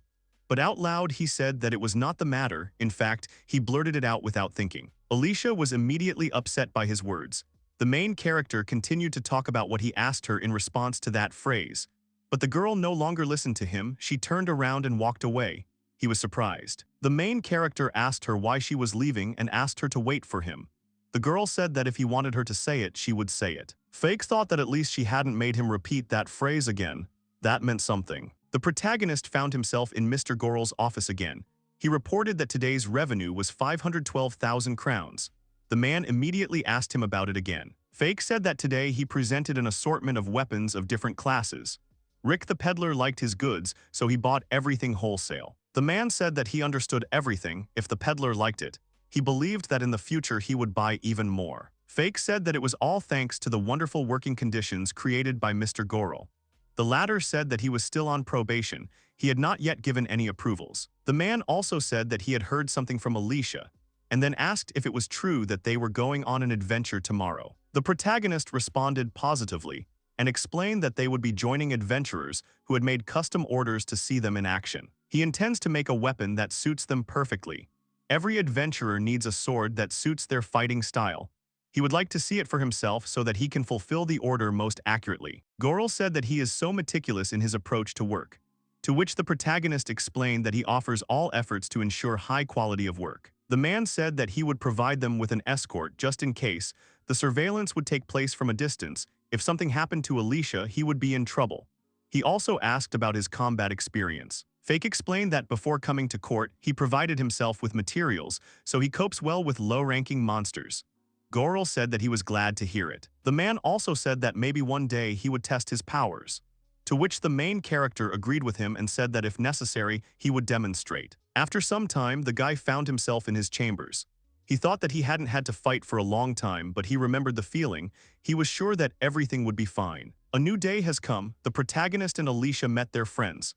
The latter were very excited. They suggested that it was time to move on. Ivas turned to them and asked if they could perhaps drop the formalities from now on and communicate more neutrally, to which the protagonist replied that if they didn't mind. He also turned to Ivasu and asked him to address him more simply, to which the guy replied that he couldn't, it was too much for him. The protagonist asked about their plans for today, to which the guys explained that they had accepted a quest from the guild to hunt monsters in this forest.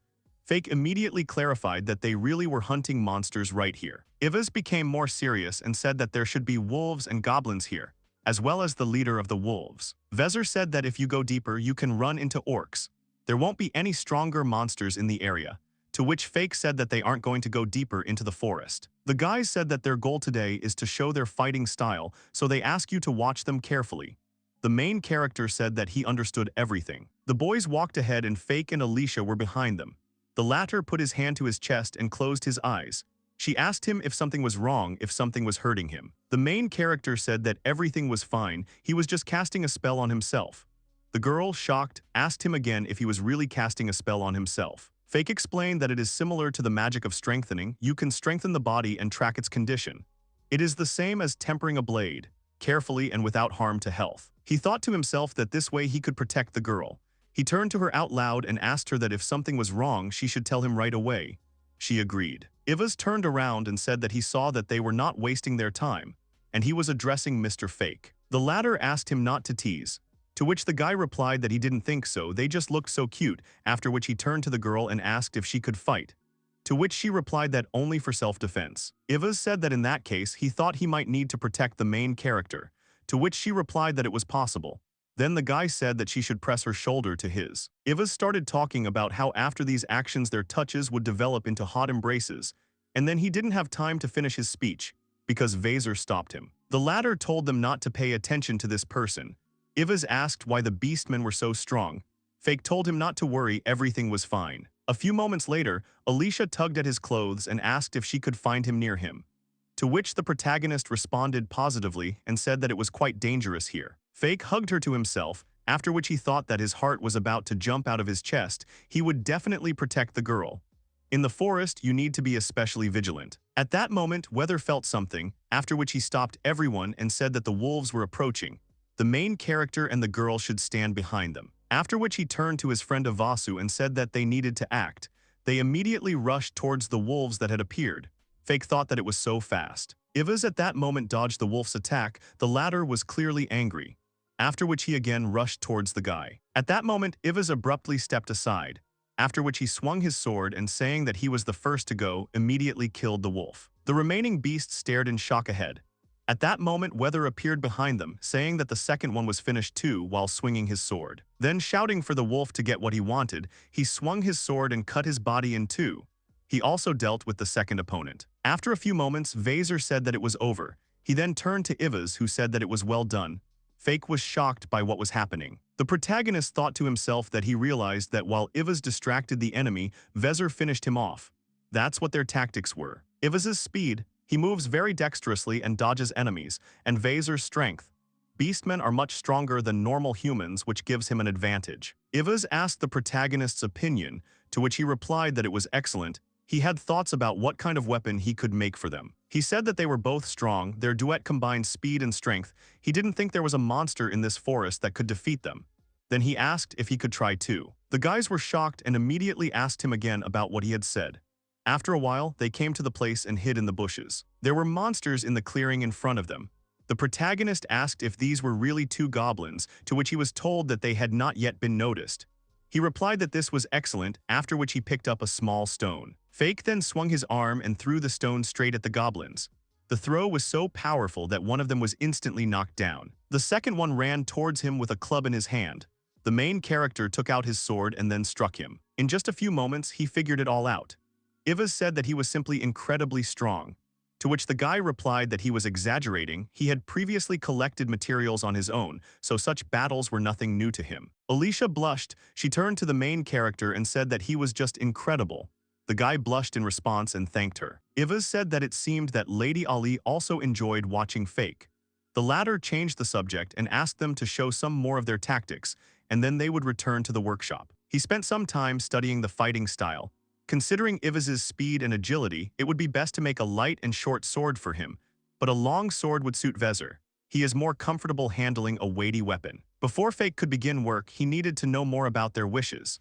They returned to the workshop, and he immediately asked Iwas what he thought of the short sword, to which the latter replied that it was too long and also too heavy. Then the protagonist asked about his attitude to daggers, to which the guy replied that the length of the blade itself was too short. But the guy added that the weight was just perfect for him, to which Fake said that he seemed to understand that a shorter and lighter sword was needed. After this, the protagonist turned to Vezir and asked his opinion, to which he replied that the weight of this sword would definitely carry any enemy in its path. Fake approached them and thanked them for their time. Now he has a rough idea of what their ideal weapon should look like.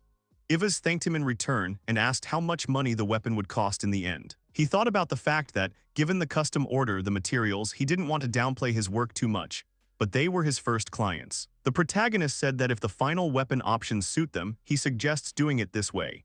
Iva's weapon will cost 40,000 crowns and Vezir's weapon 60,000, to which Vezir replied that it was even cheaper than he expected. Fake apologized and said that the thing is that this is the price taking into account that they will give him their old weapons to be melted down. In that case, the price will be added another 40,000 crowns. The guy said that he understood everything, and that it was not a pity to give away his old weapon for such a good discount. Fake said that they had agreed then, by the beginning of the next auction their weapons would be ready. He thanked them again for today, to which the guys thanked him in return and said that they were impatiently waiting for his creation. Fake said that everything is great, he will start from tomorrow. They wished him luck, he thanked them for it. A new day began, the protagonist was in the forge. He decided that he would start with a weapon for Ivas. His sword should be a cross between a dagger and a short sword, combining the weight of a dagger with the length of a sword. You will have to reduce the amount of magic ore when forging, but in this case the weapon will not last long. Ivas and Vezir are partners, they will have to survive many more battles together, which means the weapon must be very reliable. For such a result he will have to try hard. First he melted the ore, then forged an iron plate. When the mold was finished, he began to cast the spell. Don't overdo it with them, they are needed rather to correct the magic code. It can be broken by a hammer blow, but thanks to the charms, it will not be difficult to restore it. If this procedure is repeated several times, the magic code is more securely inlaid into the sword, similar to human muscles, which become stronger when used to the limit. After the shape was given, it was time to heat it. He immediately set fire to the resulting object. A few moments later, the burning was finished. The protagonist looked at his work and said that this was what was needed, after which he began sharpening. Usually he sharpens the products based on his personal feelings, but in this case it is worth being especially meticulous. After the sharpening was finished, he began to shape the handles. After that, Fake went outside and decided to use the sword to see what it was like. It was sharper than he expected, and he hadn't even put any additional charms on it yet, and with them it would become even sharper. He hopes that this sword will help Iwasu to pave the way to the top and keep his cheerful spirit. After some time, the sword was finally ready. Iwasu's sword turned out to be single-sided, somewhat similar to Falcio. Fake decided that one sharp side would be enough for his blade. Medium length, shorter than a sword, it weighs a little more than a dagger but lighter than a sword. This is exactly what Ivas wanted. Fake said that he was exhausted, all that was left was to make the knives and consider half of the work was done. He didn't think that one order could be so exhausting. This is the first sword made to order. He hopes that Ivas will be pleased. At that moment there was a knock on the door and Alicia asked if she could come in. He answered positively. The girl said that she could see that he was working hard and then asked if he had already finished part of the order. To which Fake replied that he decided to start with a weapon for Iwas and then asked if she wanted to take a look. She said that this sword combines power and elegance from the magic. Alicia said that it was like a real work of art. To which he thanked her and said that it was not in vain that he tried, that sword alone had exhausted him. She said that she was worried, so she came to see him. The protagonist asked how long it took. He thought to himself that he had started working in the morning, and forging the sword took what felt like 5 hours. At this point, Alicia asked him if he wanted something to eat. He said no, then said he really wanted to sleep. She then sat down on the floor, then patted her knees. The girl said that since he was tired, he should lie down on her lap. He became embarrassed and tried to argue with her, but she said that he was tired, so he should lie down. The main character obeyed her, after which he lay down with his head on her lap. He thought that it was so soft, and in general, how could he rest here, because he was worried and could not really relax. Alicia asked him what his plans were for the day. To which Fake said that he was thinking of making a couple of items for sale and finishing for today, and tomorrow he would start on Vaser's order. She suggested that they lie down for a bit longer. The main character thought that he was doing something that could protect people important to him. He was resting on the lap of his beloved, and he was the happiest person in this world. A new day had arrived. Fake thought that unlike Ivaz's sword, Vezer's sword would require a large amount of magic ore. That's why the sword will cost more. First, he created a mold using earth magic to create a wide plate. He placed molten magic ore in it and let it harden. After this, the plate needs to be heated again, as in the case of the Iwasa sword. All the same manipulations need to be repeated. He uses a hammer to give it the desired shape, then raises the temperature again, and he repeats this procedure several times. He wondered if he should enchant the sword. Then he thought about deciding what to do with the final form. Vaser, unlike Iwaz, wields any type of blade. The protagonist thought that for this reason he wanted to create a double-sided blade for him. In this case, a long and wide sword would be suitable, as Vaser wanted. His sword should not just infect but defeat enemies. In their duet, Ivaz draws attention to himself and Vaser instantly finishes off. Therefore, the sword must be heavy enough, sharp enough to kill with one blow. He decided that it was necessary to introduce magical information, then forge.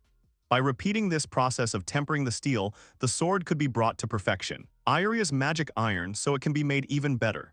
And yet it is not easy to forge such a huge thing. If he had not cast a spell on himself, it would have been very difficult. Eventually, Fake was able to achieve the desired shape and wait for Vaser's sword. Then he realized that it was already noon, as he thought, this sword would take much longer to work on than Iwaz's, he should rest. After a rest, he decided to continue. Working until the evening, he finally finished. He looked very tired. The sword turned out to be incredibly heavy. It was not easy to temper it. Since it is a long sword, sharpening wind magic takes more strength than usual. The protagonist thought that the job was much more difficult than he had expected. Still, he should have set a higher price. After that, it was time for the last pass before the final enchantment. He went outside again to try the sword in action. Fake thought that with this sword you can kill monsters with one blow.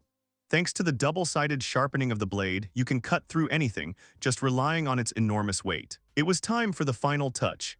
He needed to find the right charms that would unlock Vaser's potential in combat. It was all over. He spent a whole day in the workshop before the sword was ready. He immediately fell to the floor and said that it had finally happened. After that, the main character wondered if the guys would like the new weapon. He couldn't wait to hand them the swords. At that time, Alicia tried to lift Vaser's sword. The girl said that it was heavy and impossible to lift. To which he replied that he had made the sword based on Vaser's build and wishes. Then he asked her to stretch out her hand to him. Fake said that he had temporarily enhanced her physical abilities. Now she would be able to lift this sword, after which he suggested that she try. She really did it. Alicia said that it was really heavy. There are only 2 people in the world who can create something like this using magic ore. Fake asked if it was true. He didn't think so. To which she replied that she had met many blacksmiths, but only a few had the ability to create something like that. Alicia smiled at him and told him that he was an incredible blacksmith. The protagonist thanked her for this, but said that he still had room to grow. The girl said that he had worked in the workshop for 2 days, without stopping, and then asked if they would go to dinner. To which he answered positively and explained that he was terribly hungry. She said that he could eat as much as he wanted. At this time, the knight returned to the forge to Morgan. He asked about what their forge does in general, to which the man asked again what he meant. The guy said that the reason he called him was because of the sword that was entrusted to him. He asked why the work was done so poorly. Morgan was immediately surprised. He thought to himself whether there really was any problem with such a superb enchanted weapon. The man said that every knight in his guild received an enchanted blade. The forge works almost around the clock, which requires incredible effort. Morgan explained that their forge was already working without rest. This art requires huge investments, strength, energy, and endurance. He asked about whether it might be worth telling the knights to treat their swords more carefully. Then the knight asked about whether it wasn't their forge that had offered to supply new weapons regularly once a month. This agreement had been made about 3 years ago. Morgan thought that was right, that was it. When Fake arrived at their palace and had already settled in, he shifted all the responsibilities to him alone.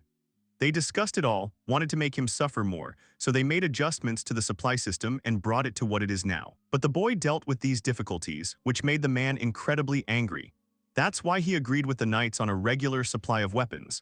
The knight said that before this, the supply was carried out once every 6 months or 3 months. The blonde said that if they continue to make swords of such disgusting quality, they will refuse the services of their forge.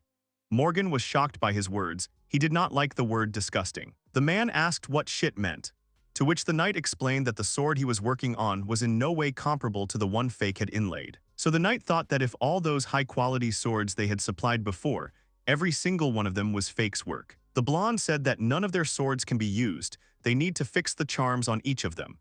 Morgan said that they are already working even on holidays, they don't have time, maybe they want to increase their salary. The knight said that if they continue to supply weapons of this quality, they will have to think about lowering their salaries. They brought swords that still have the Fika charm on them, so they can be used as a sample. Morgan asked if it was really Fake's charm, he couldn't even look at such low-quality work. The knight was immediately surprised by his words. The blonde said that even he, a man without the ability to see the magic code, could see it. He thought about how this man dared to talk to him like that. Who did he think he was? Morgan spread his arms out to the side, sighed heavily, and then turned to the captain of the knights and said that it seemed he didn't know. The man said that he, unlike him, does not have the ability to see the magic code. This means that he cannot distinguish a crudely made code from a good one. Morgan started talking about how, in other words, Fake's spell was so terrible that it couldn't even be fixed. The man continued to say that there was no spell worse than these, no blacksmith could even look at them. And if he tried, he would immediately experience an unimaginable disgust, such that none of them would be able to continue working. Morgan thought about the terrible thing that happened about a year after Fake became a blacksmith. He told the latter that he had no talent. The guy apologized to him and said that he was not used to it yet. The man shouted at him and said that from now on he would sit in the workshop every day and enchant all the swords alone. Morgan thought that since then he had not looked at it and did not want to look. At this point the knight asked if it was really any of them. He confirmed his words. Then the blonde said if he was really trying to say that every blacksmith got into their workshop only through a connection and was practically useless. Morgan thought that it was true. Everyone, including him, became blacksmiths at court only because of connections. However, even so they have abilities, you can't put them on the same level as ordinary people. The knight said that in that case it was enough. He asked him to at least enchant the swords so that they could be used. The blonde said that he was finished, the man could go. Morgan, when he left his office, thought that he was a bad person, all he did was make one-sided demands. He had never met such a reckless person, even though they worked tirelessly. He thought that this country was doomed. If he had become this man's personal blacksmith, his life would have been over. Thank God that didn't happen. He was tired today, he would leave today's work to others and he would rest a little. After some time, the knight gathered all the blacksmiths in one room. He told them that they were all untalented. Morgan exchanged glances with the other blacksmiths, then asked what the guy meant. They were actually court blacksmiths. He thought about how the blonde couldn't see clearly and dared to say such a thing. The knight said that if they could demonstrate the results, he wouldn't report the situation to another department. Initially, he wanted Fake to check his sword, but he couldn't even imagine that they would return this parody of a weapon to him. They had enough impudence, and he called them bad people. He doused them with power, so some of the Kuznetsovs fell to the floor. The knight said that as soon as he began to sort things out, more and more of their misdeeds came to light. It seems that in addition to Fake, many Kuznets have left here, and none of them worked there for more than a year. The fact that specialists are fleeing here so quickly is all Morgan's fault. The latter said that they do have staff turnover, but it is all because today's youth lack courage. The knight said that this was all untrue. According to his information, the head of the workshop was mocking his new subordinates. After which he flew up to Morgan and grabbed him by the collar. The blonde said that he was talking about him, to which the man explained that he was not making fun of anyone, it was training, he was just training them. Then the knight began to talk about how Fake didn't even have a day off. He had to spend the night in the forge. He asked about where the training was, after which he added that the man had more talent as a torturer than as a blacksmith. Morgan started denying everything and saying that it wasn't so. This made the knight even more angry. He told him to shut up, then waved his hand. The blonde man punched him, causing him to fall to the ground. Morgan then asked him if he thought violence was acceptable. The knight asked how many valuable blacksmiths they had lost because of him. Compared to that, his pain was nothing. The blonde said that the man was obliged to return Fake, And not just him, he would call back all the Kuznetsovs that they had lost. Each of the current blacksmiths will crawl on their knees and apologize to those who left because of them. The knight even offered several options for an apology, after which he asked if he understood. From the whole conversation, Morgan heard that he was fired. He immediately asked if it was true, to which the knight shouted that it was obvious. Morgan said that he would not kneel before them, to which the blonde said that if they could not return them, then they would all be fired. He had already told the man's family about this situation in detail. The knight added that it seemed they had decided to distract themselves from him. Morgan couldn't believe it. He thought that he was no longer the court blacksmith, and if he was stripped of his titles, there would be no point in living anymore. The blonde said that if they succeed and bring back all the blacksmiths, he would allow them to join the Knight Corps. Of course, they would have to endure harsh training. The knight said that for now they would leave this issue, now he must go collect Kuznetsov. The man thought about why this was happening to him. At this time at the market, the main character handed the guys swords and said that they were ready, then asked their opinion. To which Iva said that the length is ideal, the sword is very light and compact, but even so he feels great power in it. The protagonist said that it was adjusted according to his fighting style, so it is not very suitable for frontal attacks. Fake added that nevertheless he wanted to make it as durable as possible, and yet the blade might not survive a direct clash with a strong opponent like Vaser, so he had to be more careful. Ivas said that he understood everything, after which he thanked him and said that if he fought as usual, then there should be no problems. Weather also picked up the sword. The protagonist thought that it was amazing that he was holding such a weight with only one hand. He asked him out loud how he was. The beastman said that the weight was exactly what he wanted. Fake said that he was glad to hear it and then asked him about the length, to which the guy replied that everything was fine with that too. Vaser said that it was so perfect that he couldn't even believe it. Everything was exactly as he wanted it to be. For the first time, he saw a sword that fits his hand so well. Fake said that he emphasizes one decisive blow. Their fighting style complements each other. Ivas lures the enemy and Vezer destroys him. The latter agreed with him and said that he will appreciate this sword. The main character said that there is no need to worry. He can use it as much as he wants. If it breaks, he will simply bring it to him. This is the main joy of the blacksmith. After that, he said that it was time for the settlement, the amount they had agreed on and this sword. He reminded them and said that the deal was done. It was a pleasure to deal with them. The sword received as part of the payment is in good condition. It only needs a little adjustment of the magic code and it can be used. He will be able to sell it. The guys said that they are planning to take the promotion exam soon. With such clinics, they will definitely not have problems.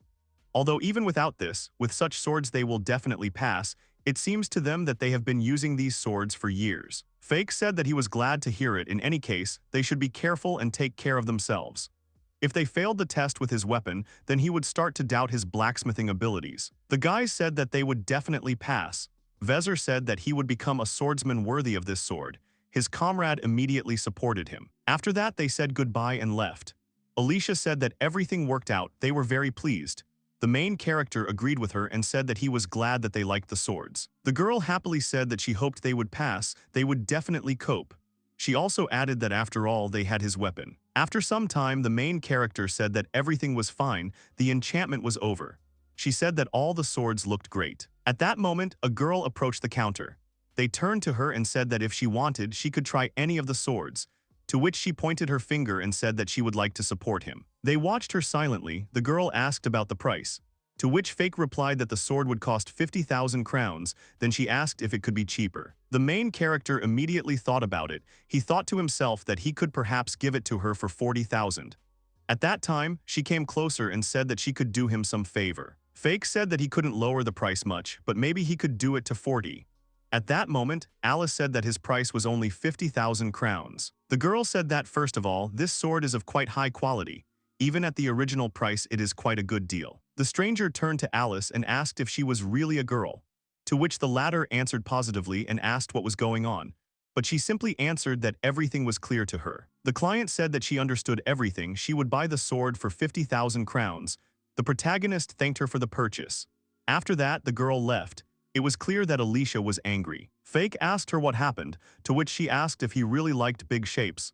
He said nothing of the sort, but she said he was staring. The guy was thinking that it wasn't that he liked big ones so much. It was just male nature, and he accidentally glanced. After that, they sold 2 F-rank swords and daggers to the new adventurers. The income for the morning was 180,000 crowns. They decided that they would continue in the same spirit. After some time, a street vendor Rick came up to their counter and said that they hadn't seen each other for a long time. The guy said that his swords and daggers were sold like hot cakes in the neighboring city. He advertised them well, so a new stream would soon arrive. The protagonist asked if it was true, then said it was great and thanked for the advertisement. The merchant said that not only adventurers bought them, even knights took them. The guy also said that they started bragging to other knights, and then asked if it was great. The protagonist asked about the fact that knights do not receive weapons from the kingdom or their lords. He thought to himself that in his country, the Revanald Empire, everything was exactly like that. It was for this reason that they had to perform mass enchantments of weapons on a weekly basis. The merchant said that he was right, but it cannot be said that the weapons he gave out were of good quality. Knights who have reached a certain status usually acquire personal weapons. That's why he's here again. He asked how many of these high-end weapons they had. Fake replied that they had 10 of those, swords and daggers. The merchant said that this is excellent quality, he takes everything. The fake thanked him for the purchase.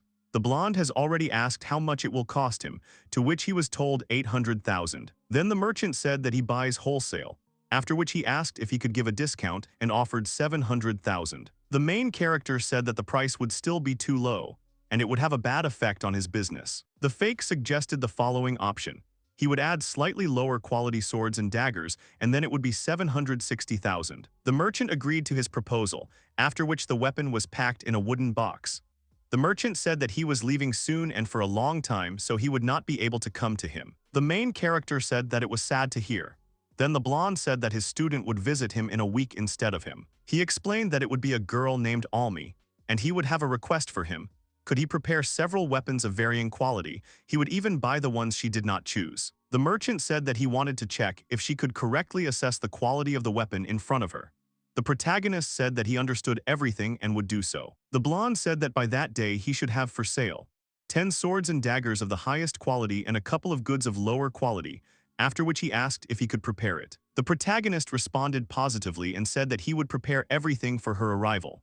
The merchant said that this was great. This servant would come with her, so he would recognize her right away. Alicia whispered to him and asked if he was sure, since he had to get everything done in a week. The protagonist said that he was already used to it, so he would manage in a week.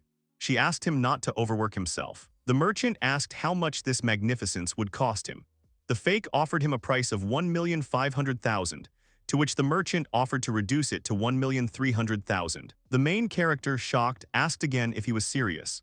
At that moment, Alicia also joined the conversation and said that it wouldn't work, that the price was too low. They said that they agreed to at least 1,450,000.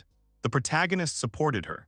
Then the merchant said that so be it, he was ready to pay 1,400,000. Fake thought that it was at least 1,400,000, but the girl told him not to even dare.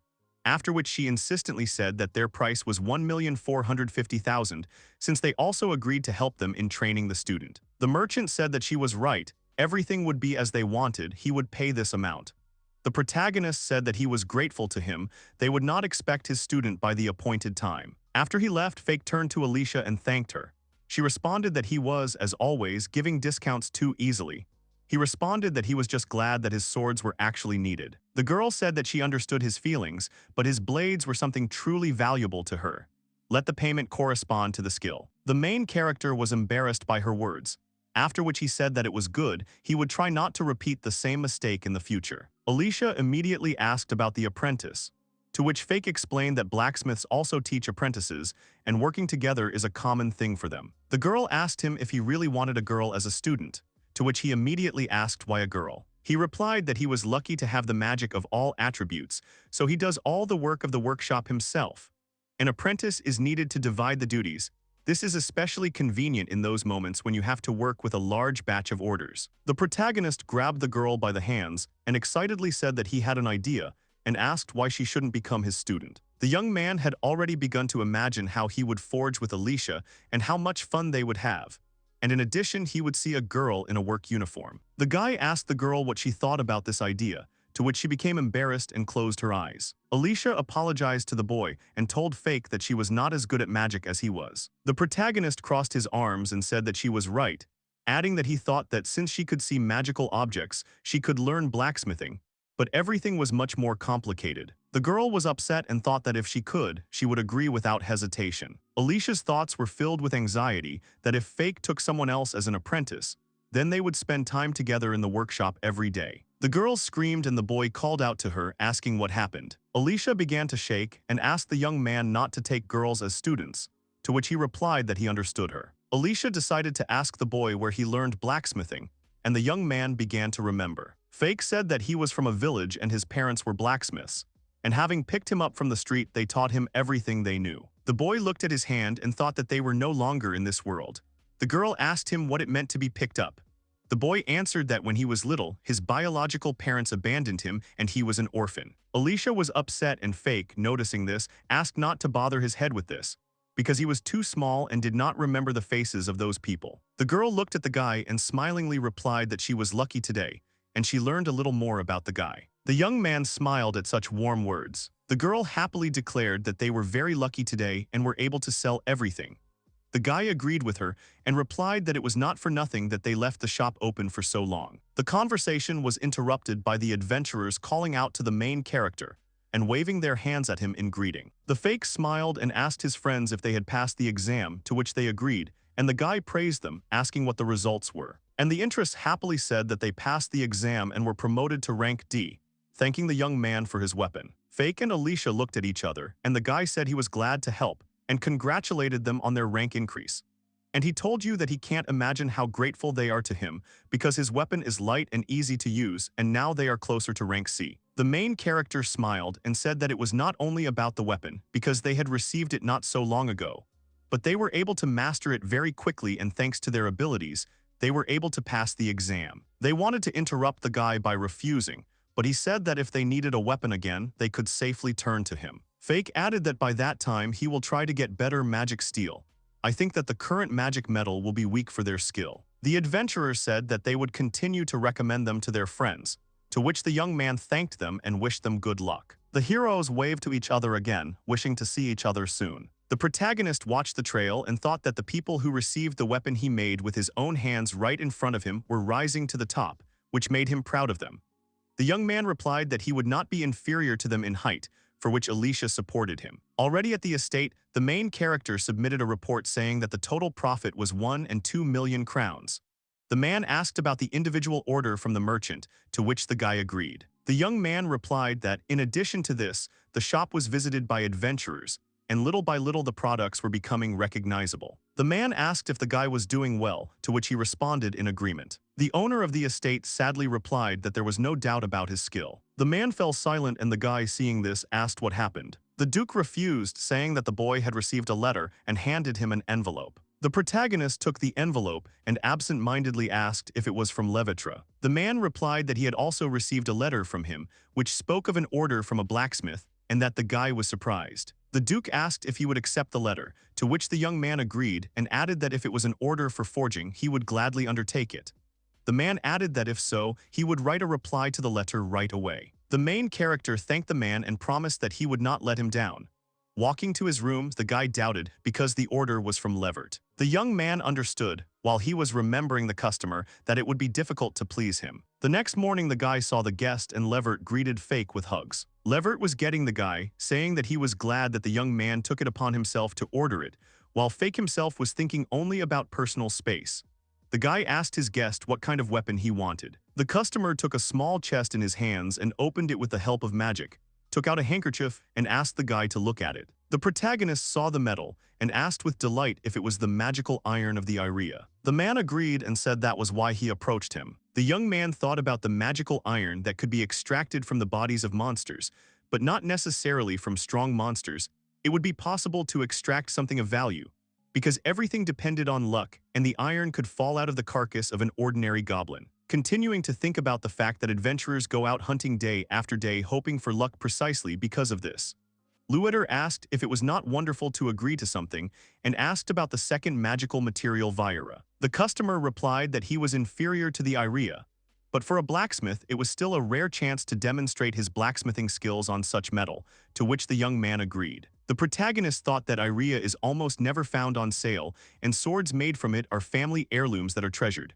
But the guy's thoughts were interrupted by the customer, who said that this was not all that he had prepared for him. The guy opened the chest, and the main character saw something incredible. The chest contained the dragon's own claw and fang. The customer agreed and said that he had entered their property and they had destroyed him, and from his body they had taken the iria, claws, and fangs. Levert added that this is why he approached the guy for the order. The protagonist replied that it is not every day that a person is able to defeat a dragon, and asked whether he did it alone. The customer refused, saying that it was impossible to defeat him alone, and added that the knights helped him and only through their combined efforts did he manage to destroy him. The protagonist replied that he ended up getting something out of this victory, and it was just incredible. The young man said that creating a weapon from such rare materials was the best reward for a blacksmith. The customer smiled, and I replied that I was glad that the blacksmith was so inspired. Kuznets suggested using iria as a basis, and filling the missing volume with Vaira. The young man thought that it was not easy to bring Vaira, and that there was not enough iria to make weapons. The protagonist asked if that was why he also provided the material of the dragon itself, to which the customer agreed and replied that, according to his idea, the fang and the cock should make up for the lack of material and improve the quality of the product. The protagonist agreed, but added that even so the result would be worse than that of a pure alloy, and whether he was ready to make a sword from what was available. Levert sighed in frustration and replied that he understood and that he would have to compromise, since it was inevitable. The customer laid his hand on the blacksmith and replied that he had high hopes for his skills. The young man replied that he would not let him down. Looking at the materials, the boy thought that perhaps this was the fate of all blacksmiths. The protagonist was delighted to see so many rare materials and felt a pleasant anticipation, because he could not wait to get to work. The blacksmith asked what kind of weapon he wanted him to forge. Levert took out a knife and a sword and presented it to the main character. When handing over the sword, he asked that it be of the same shape as this one. Fake took the sword out of its sheath and began to look. They say that the sword combines Vigora and Syria material. The young man began to say that the blade was forged carefully and enchanted to the highest degree. The customer added that he was right, and this time he wanted the boy to use materials from the dragon and the Era metal to create an even more perfect blade. The main character looked at the sword and asked if he could cast an Inakara on it, to which the customer replied that if the blade became better than the current one, he would not be against it and trusted his instincts. Levert added that the weight, length, and shape should be as he feels. The protagonist understood him and replied that he would try to make a sword that would meet the customer's expectations. The customer sat down on a chair and began to watch the work, while the blacksmith himself began to melt and mix the two types of metal. After that, the main character acts according to the standard scheme, and there was nothing complicated. The bowl produced perfectly fused metal. Here the main character realized that difficulties awaited him ahead, because the dragon's fang and cockade also needed to be melted and mixed correctly. The young man took the fang and claw in his hands and felt a barely noticeable warmth.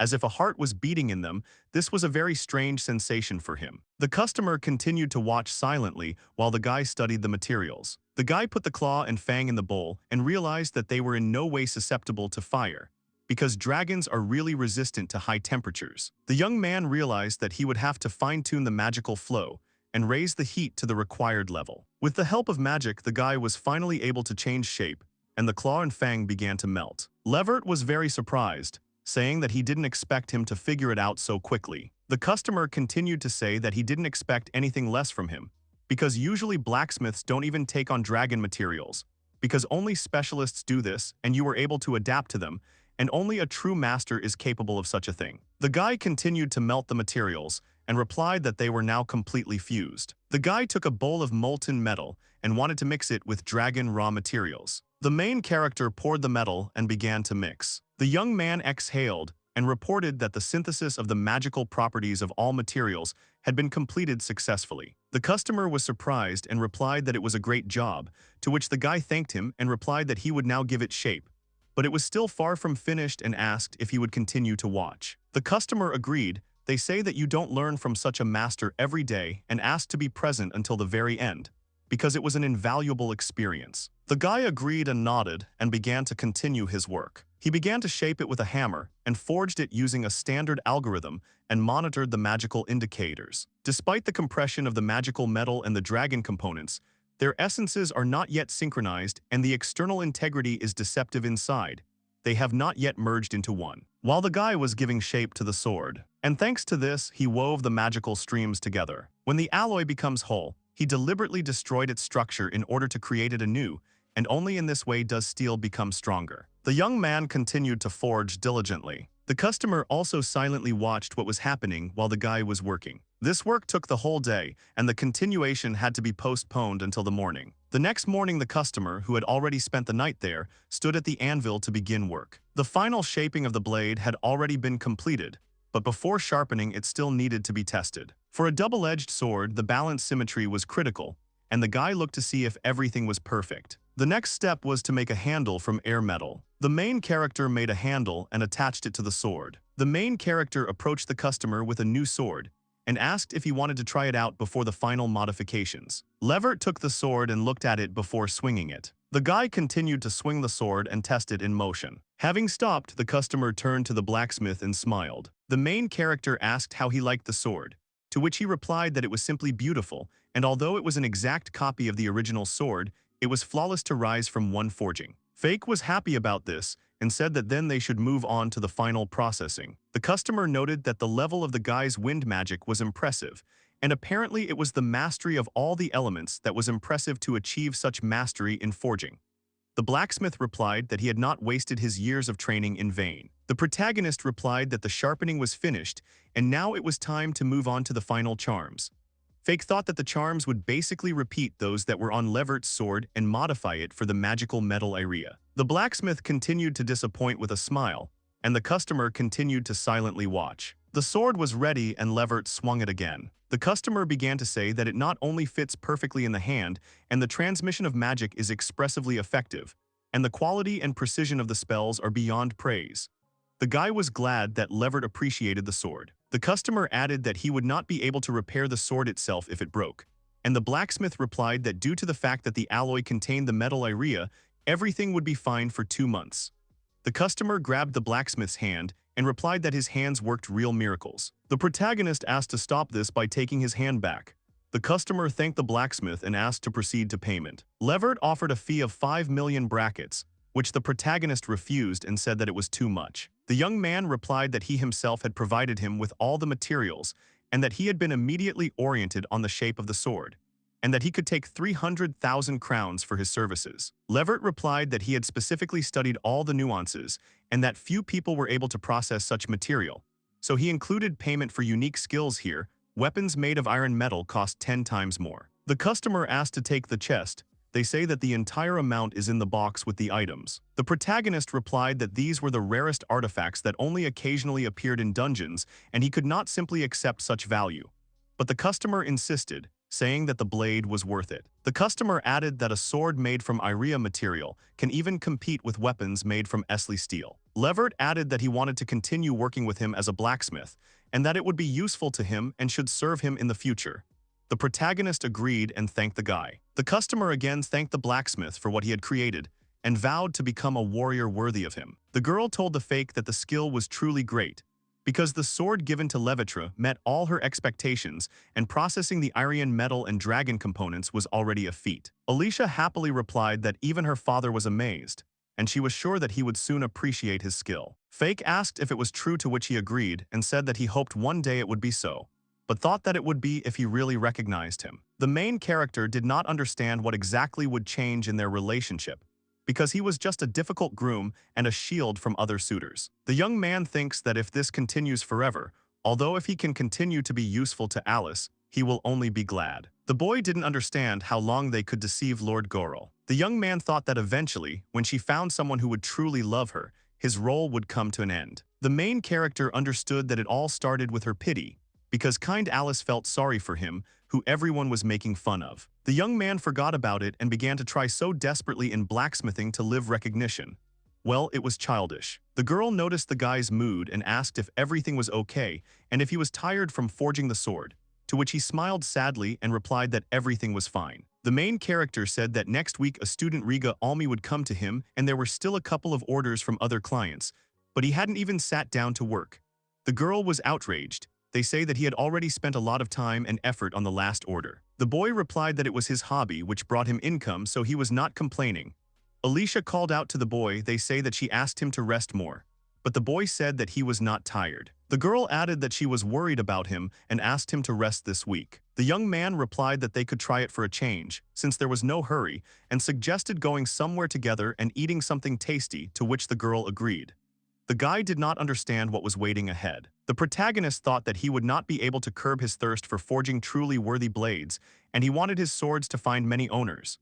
This was his meaning of existence, and it is unshakable. He is simply fulfilling the duty of a blacksmith as his heart led him. The owner of the house stood in his office and thought about the customer, who thanked him for permission to order fake weapons from Fake. Levert told him that the magical iron of the era, the magical metal of the Vajra claw, and the fang of the dragon were able to combine in one blade. This is the result that all his expectations came true. The Duke was confused and asked if such a blade could be forged. The man asked if he could inquire about what he had received consent for, and asked why it was necessary to order a fake, since they are both presidents on his daughter's hand and are blacksmiths. The guy replied that Lady Alicia had highly praised his talent, and as a fellow craftsman, he wanted to test what he was really capable of. The young man added that for him, processing and shaping such materials is not an easy task. The Duke added that as a blacksmith, he was amazed by his skill, and it was not for nothing that Alicia singled him out from the others. The man came back from his thoughts about past conversations and turned around. There was a large chest in the room. Gorel walked over to the chest and opened it, looking at the sword. The man looked at him and thought. Gorel believed that he was the one who could fix it. Alicia told Leffy that Fake was always sitting in the forge preparing for the market, and they never spent any time together. The maid suggested watching the guy work. The girl replied that she would then disturb him, and when he was focused, he would not pay attention to her at all. Maid, I replied that I understood her and asked to rely on her. The girl knocked on the door of the protagonist's workshop and asked to let her in. The protagonist agreed, and the girl replied that the worst thing had happened to the lady. The guy perked up and asked what had happened. The girl replied that Alicia really wanted to have tea with sweets with him and begged him to take a short break, to which he immediately stopped working and went to Alicia. After a 2-week break, the heroes opened the tent again, took their usual places, and prepared everything for work. The couple, as usual, divided all the goods by quality and added a batch for Almi Rig's student. At the request of the merchant, the protagonist forged several weapons of different quality, which increased the number of swords and daggers to attract customers. Alicia told the boy that the box given to him by Levert came in handy, and thanks to it, the young man was able to carry a lot more things. People were walking, but suddenly, the voice of adventurers was heard from the crowd about the shop, and the guys approached the heroes. The boys asked if this was the shop of the blacksmith Fake, to which consent was sent, and the adventurer began to tell that he bought a sword from him through a traveling merchant. The young man continued to say that that is why he came personally, and even let his guys try the sword, which made everyone eager to get the same one, because the quality is excellent and fits in the hand like a glove. The main character was delighted and thanked for the praise. The Fake thought that the traveling merchant was Rig, who promised to advertise his products, but the guy himself did not expect that customers would come to him immediately. The adventurers chose their weapons and asked to sell them daggers and swords. The main character thanked for the purchase and named the price. The Fake sold the weapon at a discount, but even so the order brought in 200,000 gold, and immediately there were 3 buyers from the very morning, and that was luck. After a while, new clients appeared. Someone brought their friends, which made the protagonist thank those who praised his blades in taverns. Some people came because of rumors about Ivaz's strength. Others found out everything from the merchants, and by midday the shop was full of people. The girl said that it was incredible because today there was no end to the buyers.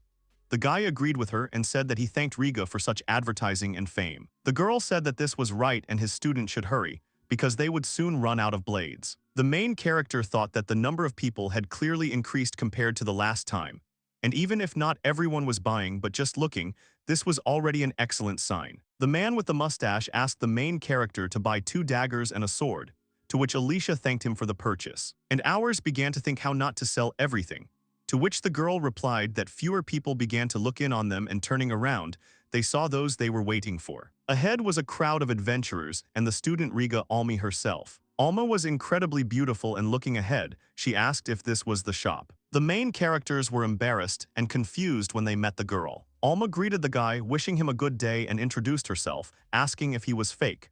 The guy agreed and asked if she was Riga's student. The girl laughed and replied that, as her teacher had already told him, she had come instead of him today. Alma added that her teacher had praised the boy's work and said that he made the most amazing weapons.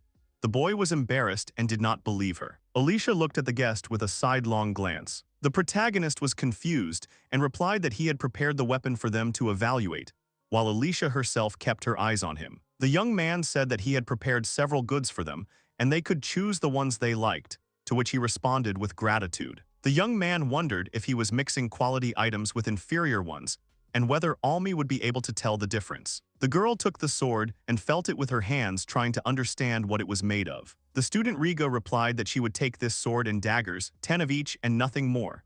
The guys were amazed that the visual difference was not so noticeable, but the girl unmistakably chose the best. The young man smiled and replied that all this would cost the girl 1,450,000 crowns. Almi fell silent and the protagonist waited patiently for payment, but the girl brought her fingers to her mouth and asked about the payment. The student Reijou hugged the guy by the hand and asked for a discount. The guy became very confused, while Alma herself smiled innocently at him, and Alicia was very surprised. The girl continued to demand at least a small discount as a regular customer, but the guy tried to refuse. The young man noticed that the girl had decided to take the seduction, but decided for himself that she had picked the wrong guy. The main character thought about the fact that he has Alicia whom he loves, but the things that this girl does were not disgusting to him. The protagonist noticed that the girl might be disappointed in him, and for him it would be tantamount to death, so he pulled his hand away. The young man crossed his arms over his chest and refused. They say that this is the final amount. The girl was upset and replied that the seduction trick hadn't worked and the guy had guts, so she would pay. The young man was pleased until the girl said that the guy was truly a master of his craft and asked where he had worked before. The protagonist replied that he worked in the Revanald Empire but was very lucky to move here. Almi added with a smile that they might cross paths again, so she wouldn't say goodbye to them. The girl blew him a kiss and wished him a quick meeting. The main character was proud of himself and thought that he could not be fooled so easily. The young man told Alicia that they were lucky to sell so many weapons at a good price today, but the girl did not answer, and the guy became worried. Alicia asked shyly if she still liked big guys. The protagonist did not understand the girl and asked what she was talking about. Alicia replied that she meant Lady Alma. The girl noticed that the guy was looking at her.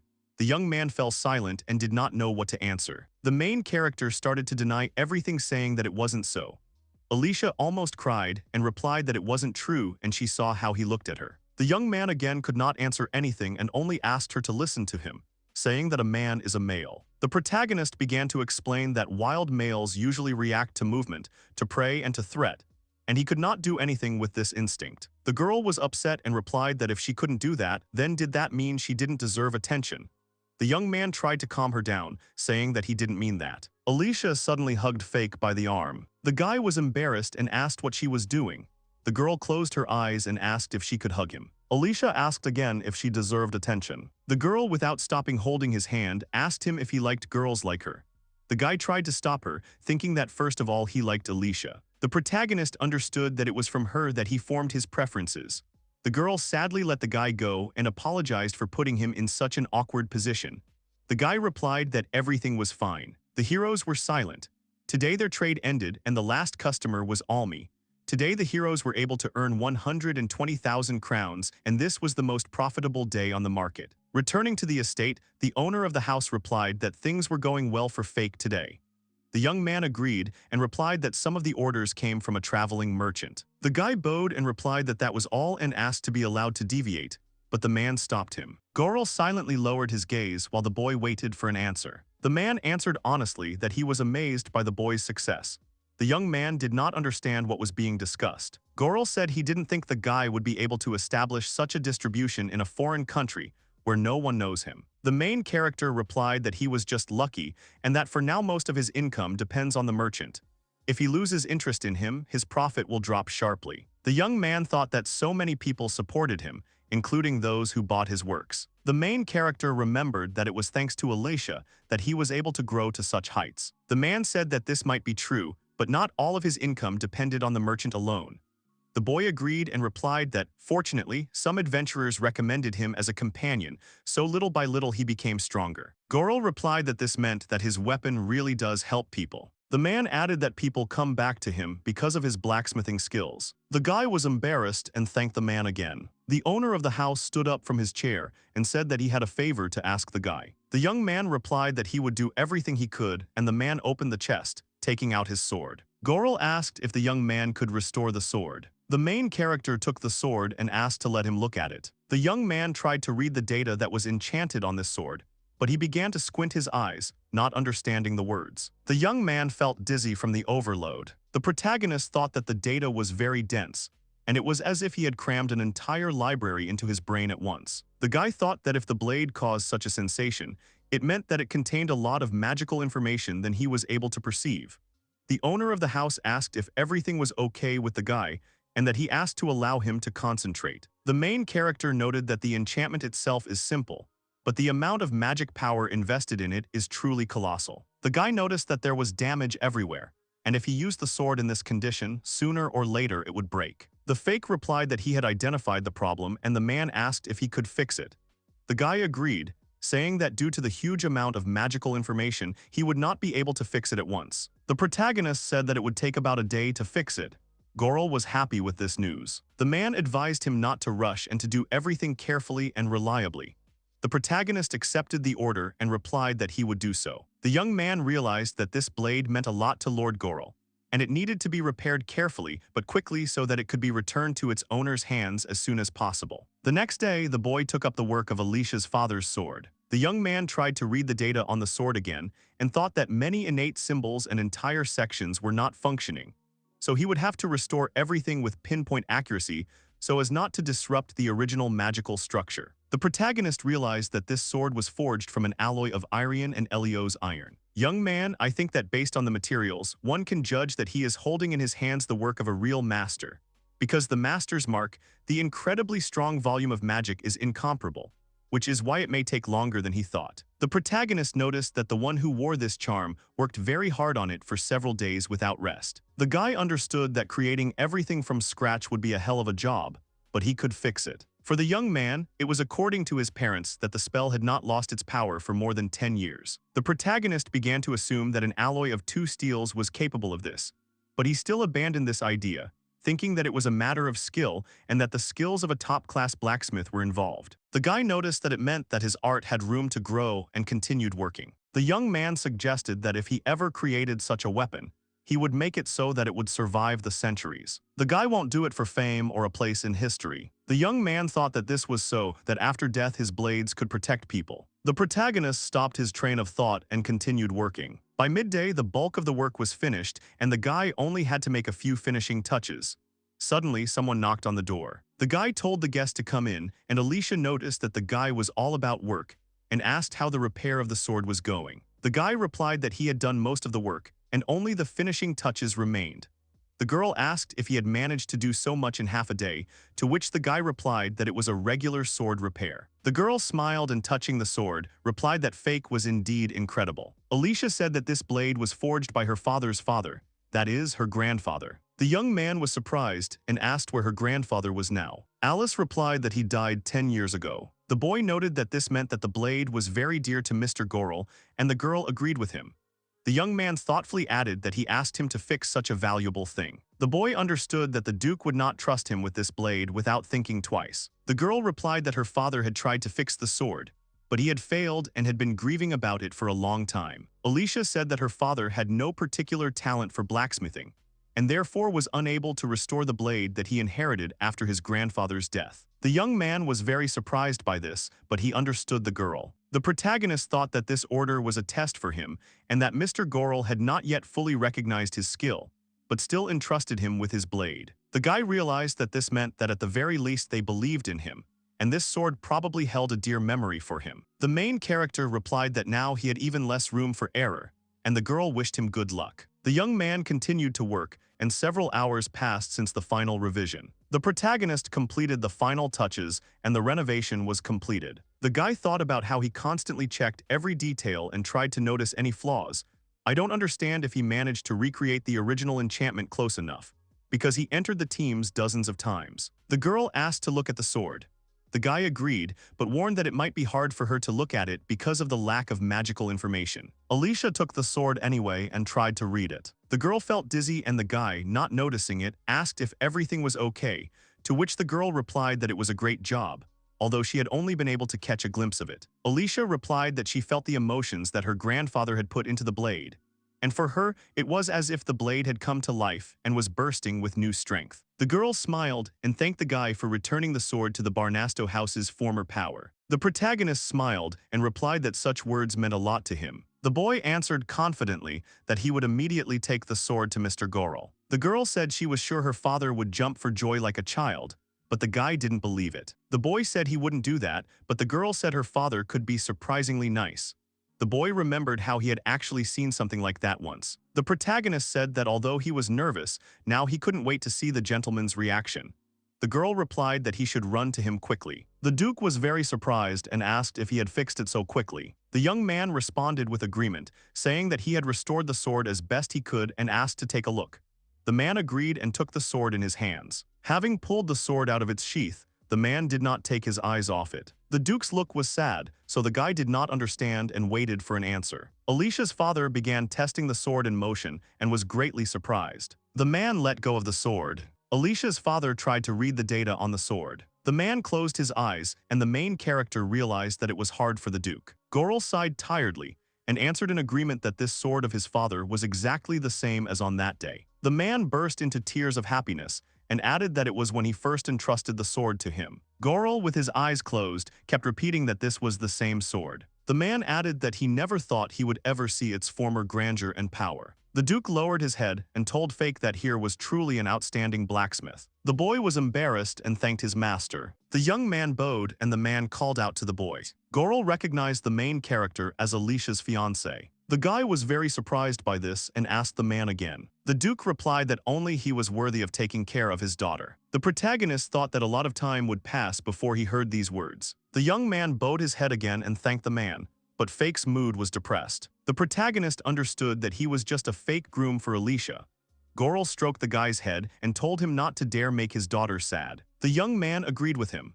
The Duke replied that his daughter was very charming and asked the boy if he agreed with that. The protagonist agreed with him, and the man again added that if he dared to follow his unwavering impulse, his head would decorate the palisade. The guy was a little embarrassed, but he understood the man and he said that if it was by mutual consent, then perhaps he would allow it. The young man did not understand how to react to this and only thanked.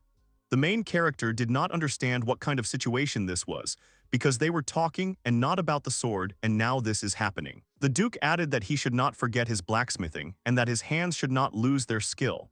The boy agreed with him and replied that he would listen to his advice. Gorel warned him to keep his ears open, because once people find out that he is the only contender for his daughter's hand, there will be many unpleasant people around him.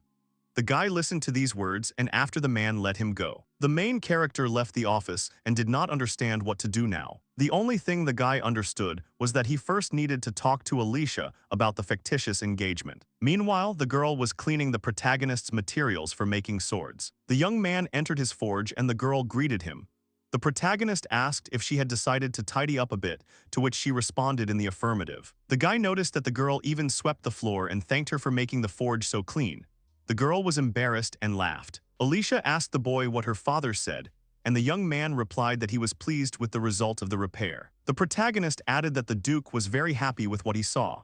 Alicia was delighted and said that it was very good. The girl laughed again and said that she would go to her father a little later, because she wanted to see how happy he was. The young man smiled sadly and added that the Duke recognized him. The main character finished the sentence that now he can act as the girl's fiancé. Alicia was very surprised by this. The girl asked again if it was true and if he had said exactly that. The young man responded with agreement. Alicia was very happy about this and screamed with joy that they finally managed to do it. The girl added that they were now officially engaged, but the guy interrupted her and called out. The young man began to talk about their false engagement and added that he increasingly thought that it was wrong to continue this deception any longer. The girl dropped the napkin and asked the guy again what he meant. The protagonist recalled his previous conversation with the Duke and replied that Lord Gorel sincerely cared about Alicia and he always put her feelings above noble conventions. The young man reminded her of that very essence when the Duke tested him as a blacksmith and a contender for his daughter's hand. The guy replied that he spoke to him as an equal, as an ordinary commoner, and approved of the relationship,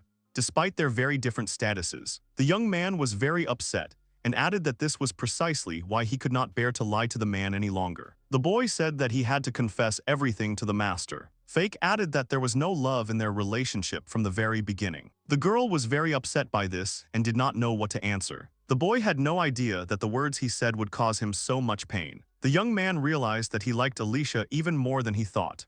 The girl was upset and began to speak. Alicia bowed to the guy and began to apologize abruptly, trying to justify herself. The girl began to tell him that in fact at that moment she had been misleading him, and she was terribly ashamed. The guy didn't understand what she was talking about and asked her for details. The girl began to explain that on the day she asked him to be her fake fiancé, all the words about cover and disguise were lies. Alicia said she should have told him about it earlier, but the main thing was really something else. The girl admitted that she was in love with Fake. The guy was very surprised by this, and the girl continued to say that she had always been in love with him. The girl smiled upset and said that she loved him again. Alicia said that these feelings had troubled her since their very first meeting. The girl said that at first she was just interested in him as a person. Alicia justified herself by saying that his smile was dazzling like the sun, and he couldn't even imagine how much she longed to see that smile again. The girl said that she fell in love with the way he was obsessed, working in the forge with the dream of becoming the best, and how he softly laughed at her stupidity every moment spent together. The guy continued to listen, and the girl said that she adored every single part of him. The girl closed her eyes and smiled shyly at the main character. The young man was embarrassed by such a frank confession and blushed. The main character asked again if this was true, to which he received consent, and the girl again apologized for lying to him all the time. Alicia replied that she had dragged him into all this out of her own selfishness, and bowed her head. The girl said that he was always thinking about how to please his father and was always kind to her. But despite all this, it was very hard for him, and now she had also thrown unrequited feelings at him. The guy quickly hugged the girl, pressing her to himself. The young man began to ask her again about unrequited feelings, and did not understand what she was talking about. The main character admitted that he also loves her with all his heart. I continued to hug the girl, and he began to confess to her that he had always loved only her, and she was the only thing that kept him going while working at court. The young man began to explain that her presence and rare visits to the workshop were his only light. The young man was very upset and began to cry, saying that she was his salvation. Embarrassed, the guy continued to say that he always thought that she was unattainable for him, even though he was a court blacksmith, but always only a commoner, and she was the daughter of a duke. The guy admitted that he kept telling himself not to fall in love with her and forbade his heart to beat faster, but he still loved her and broke the embrace. The young man replied that he wanted to be there not as a fake groom, but as a real one. The guy confessed once again that he loved her and repeated this phrase several times. The girl was embarrassed and asked her to stop saying it. The young man did not understand why she was asking this, and the girl explained that he should not talk about it so often. Alicia admits that she is now making a scary face with happiness. The guy smiled and hugged the girl again. The main character asked the girl if they could start all over again and continued hugging her. The girl agreed and said that she was no longer a fake bride and groom, but a real couple. The guy agreed with her.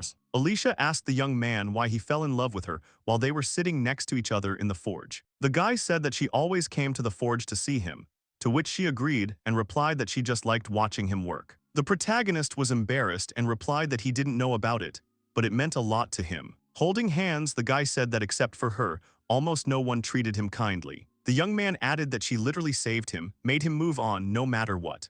Alicia, upset, replied that if she had found out about the bullying in the forge and had been able to notice it earlier, everything would have been different. The guy replied that she couldn't be there 24 hours a day, so it wasn't her fault. The young man remembered that the forge masters behaved decently in Alicia's presence, but as soon as she noticed the bruise on his cheek, the truth broke out. The young man asked the girl to also tell him when she fell in love with him.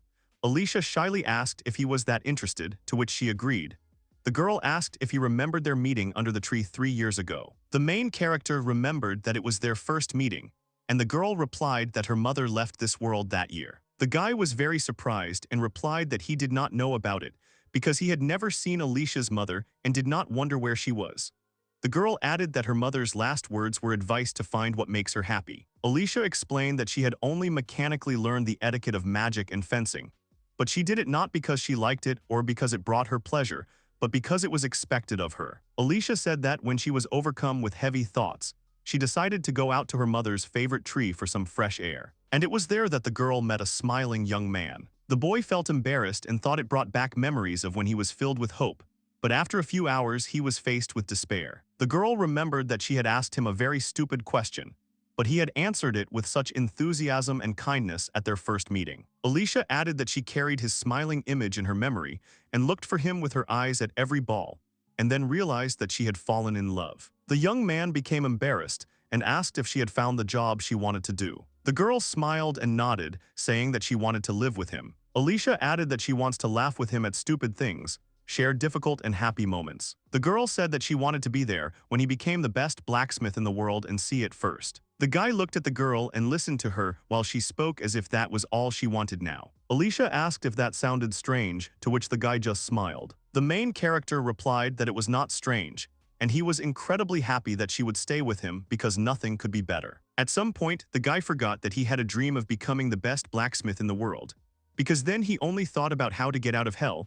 There were days when he seriously thought about whether it was worth holding on to the title of blacksmith at all, if it would help him escape. But now the main character knew that he wanted to become the best for the sake of his beloved. The realization did not come immediately or some time after the main characters finally opened their hearts to each other. The couple stood in the Duke's office, and the man said that Alice had received another invitation to the ball, just like Fake. The Duke added that one of the 2 letters had reached him, and he had, of course, read it. The man handed over the envelope, and the boy saw that it was from the palace blacksmith shop. The protagonist sighed and saw that the sender was Morgan, and did not understand what he needed from him after so many years. The guy unfolded the paper. The letter was from Morgan. The girl noticed the tension on his face. She asked what was written in it. The letter stated that the guild was currently in decline, so providing the knights with quality weapons was becoming difficult. Each blacksmith worked without rest. The young man sighed, speaking his phrase into the air so that his comrade would return as soon as possible. The man looked up from the paper and looked at the boy. The letter he received asked him to pass on a message to Fake if he was still working at the estate. And if he was fired, they apologized for the inconvenience. The young man understood everything, but he thought that if he were useless, he would be thrown out naturally. That is exactly what was indicated in the message. The Duke folded his hands in front of him and asked his interlocutor that he had heard rumors about the merciless exploitation of the boy at court. He wondered if he was afraid to return there, because in that case, the boy would again face the same treatment. The guy lowered his head and sadly clarified that most likely, that's exactly how it would be. He was asked a direct question. Does he plan to return if he thinks about the welfare of the house? Then the title of the court blacksmith of the Revanald Empire is quite a worthy role. The guy silently looked at the man, listening to his speech. Fake himself was thinking, since he would become part of the ducal family, the man's reasoning about the benefits seemed justified. The title of imperial blacksmith could help glorify the ducal family. The man continued to assure that, for a nobleman, such a calculation is not without meaning. However, he asked to know that power is not the only goal of their class. The guy was surprised, not believing what was said, but the man clarified that power and the children's happiness, that's where the balance was needed. When making a choice, both of these spectrums were taken into account. Therefore, the man could not allow his son to go to a place where he would be unhappy. The young man and the girl froze in bewilderment, not expecting to hear such a thing. The girl blushed, a smile appeared on her face, closing her eyes. She was surprised. Could it be that her father had started to consider Fake his son? The man tried to justify himself so that he could not be suddenly misunderstood. The fact that Alicia was not yet married was entirely due to Lord Goral, because with her beauty and status, she could have been engaged long ago. He really did put the girl's happiness first. The guy bowed, saying at the same time that he did not want to return to the Empire. Goral paused for a moment, then offered to write the refusal himself as it would look more weighty. The blacksmith thanked him for his help. He still believed that the guy in the Empire was treated as expendable material. Alicia interrupted her father. The man asked her what she wanted. The girl decided to deliver the letter with the blacksmith. She needed to go to the ball, so there was an opportunity to deliver it personally. Father didn't understand why she needed all this extra trouble, especially since she didn't like going to such events. The question of why she needed it was brewing again. Alicia received invitations only because everyone thought she was free. And now there was an opportunity to show the whole world her fiancé. Her words caused a blush to appear on the young man's face. The father thought about his daughter's words, then turned to Fake and asked if he agreed to this. He answered affirmatively. The man was pleased with his answer. The guy thought if Alicia was ready to go to the ball for this, then he definitely needed to. Besides, the young man wanted to declare to everyone the reality of their relationship. The man agreed. He volunteered to prepare the letter and asked the guys to prepare for departure. Left alone, Fake expressed gratitude to the bride, but she decided that it was not worth doing this. She herself wanted to give the letter in public. The senders behaved rather arrogantly. The girl was angry that the Empire dared to look down on her husband. She shouted loudly for them to work in their own workshop, and they went crazy with envy, because the genius of a blacksmith like Fake would not be theirs. Alicia placed her hands on the groom's stomach and assured them that if they found out that the young man had become a member of the Barnasto house, those people would be covered with shame. The young man was glad that his bride had done so much for him, and if it weren't for her, he wouldn't have been able to stand next to her at that moment. Alicia was embarrassed by his words. In her opinion, they were not true because he himself also helped her a lot. It turned out that the girl's dream of happiness is to walk next to Fake. The guy could only utter something unintelligible, but he thought about how when it was revealed, Alicia began to talk more often about her feelings. She completely agreed with him, and the next moment she clung to him with hugs. Fake hugged her back unexpectedly. The girl confessed her love to him. But at these words, the young man fell into a stupor. It was unusual for him to hear something like this, and he did not know how to react to it. Their eyes met, but despite the fact that the girl was nervous, she felt very happy. The young man smiled, looking at her. Alicia asked him if his heart was really beating just as wildly. The guy decided to joke back. If he became even happier, he simply risked tearing himself to pieces. Alicia burst out laughing. She was amused by the groom's words. Fake looked at her with loving eyes, thinking that before he could live alone looking at other lovers. He didn't understand how it was possible to spend so much time together. But now every day spent with Alicia was joyful. They decided to end the conversation. It was time to start preparing for departure. The man angrily slammed his fist on the table. There were opened envelopes and letters lying nearby. Looking at them, he was overcome with shivers. He was going crazy with anticipation. Not understanding why the answer never came, did they really dare to mock him? The boss felt humiliated by the blacksmith's behavior, who did not send a return letter. He clutched the paper tightly in his hand, practically growling to himself that if Fake was near Lady Alicia, he should send an answer immediately. And if not, then at least the Barnasto house would honor him with such an honor. The man recalled how he contacted other blacksmiths from the workshop. He had to crawl on his knees, begging them, thanks to which some still returned. In addition, he trampled his pride for the sake of survival, and these people preferred to leave him without an answer and did not even think of returning. But the most important among them was Fake. However, the commander could be wrong, and the young man was not a brilliant master of blacksmithing. Clutching his face with his hands, the man remembered that he had something to tell, and it would probably improve his situation a little. In his memories, the son called his father to get his help. Without his support, the boy would be finished. He hoped that he would not abandon him to his fate. Expectations were not met. The father would not help. Since the knight commander decided to get rid of his son, he automatically ceased to be a member of their house. He was already placed with the help of connections, and he repaid by being expelled from the guard. He let the family down, so the status of the house became comparable to that of a yard dog.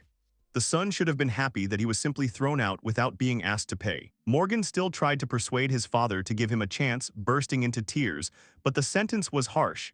The father expelled his son from the family. Thus, the boy lost his home, his family, and was forced to huddle in his current location. The office followed the same path, and the subjects fled where. He was pulled out of his thoughts by the sound of voices discussing the nailed-down Lady Alicia with her fiancé, who was apparently fake. The man refused to believe it. How could this be? At that moment, a carriage drove up. Footsteps were heard throughout the area. The couple got out of the carriage. They looked at the palace with a smile. The guy thought how long it had been since he had been there. The ball will be held in the royal castle. Many nobles from other countries have arrived there, and servants are scurrying about in different directions. The whole situation brought back memories for the guy. They squeezed their hands tighter. The long journey of everyday life is tiring, so Alicia suggested they rest a little. They had already prepared one of the rooms right in the palace, and the young man panicked a little. He had heard that most of the nobles rested there during the ball. This was done so that the guests would not have to stay in the inns and could have a comfortable stay in the empire. At least that's what Leffy told Feiku. This time he arrived as Alicia's fiancé.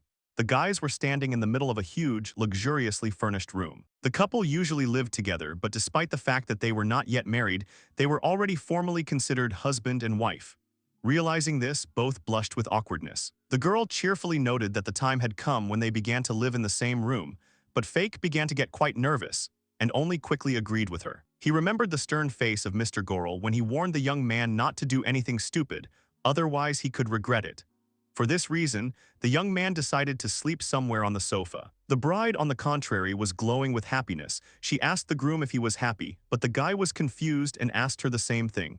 The girl hugged him, looking into his eyes. She was very happy. He himself also understood that he couldn't help but feel joy when the love of his life was nearby. But he was embarrassed to say so. They continued to stand silently, hugging each other. There was a knock on the door from outside, asking Alicia and Feiku for permission to come in.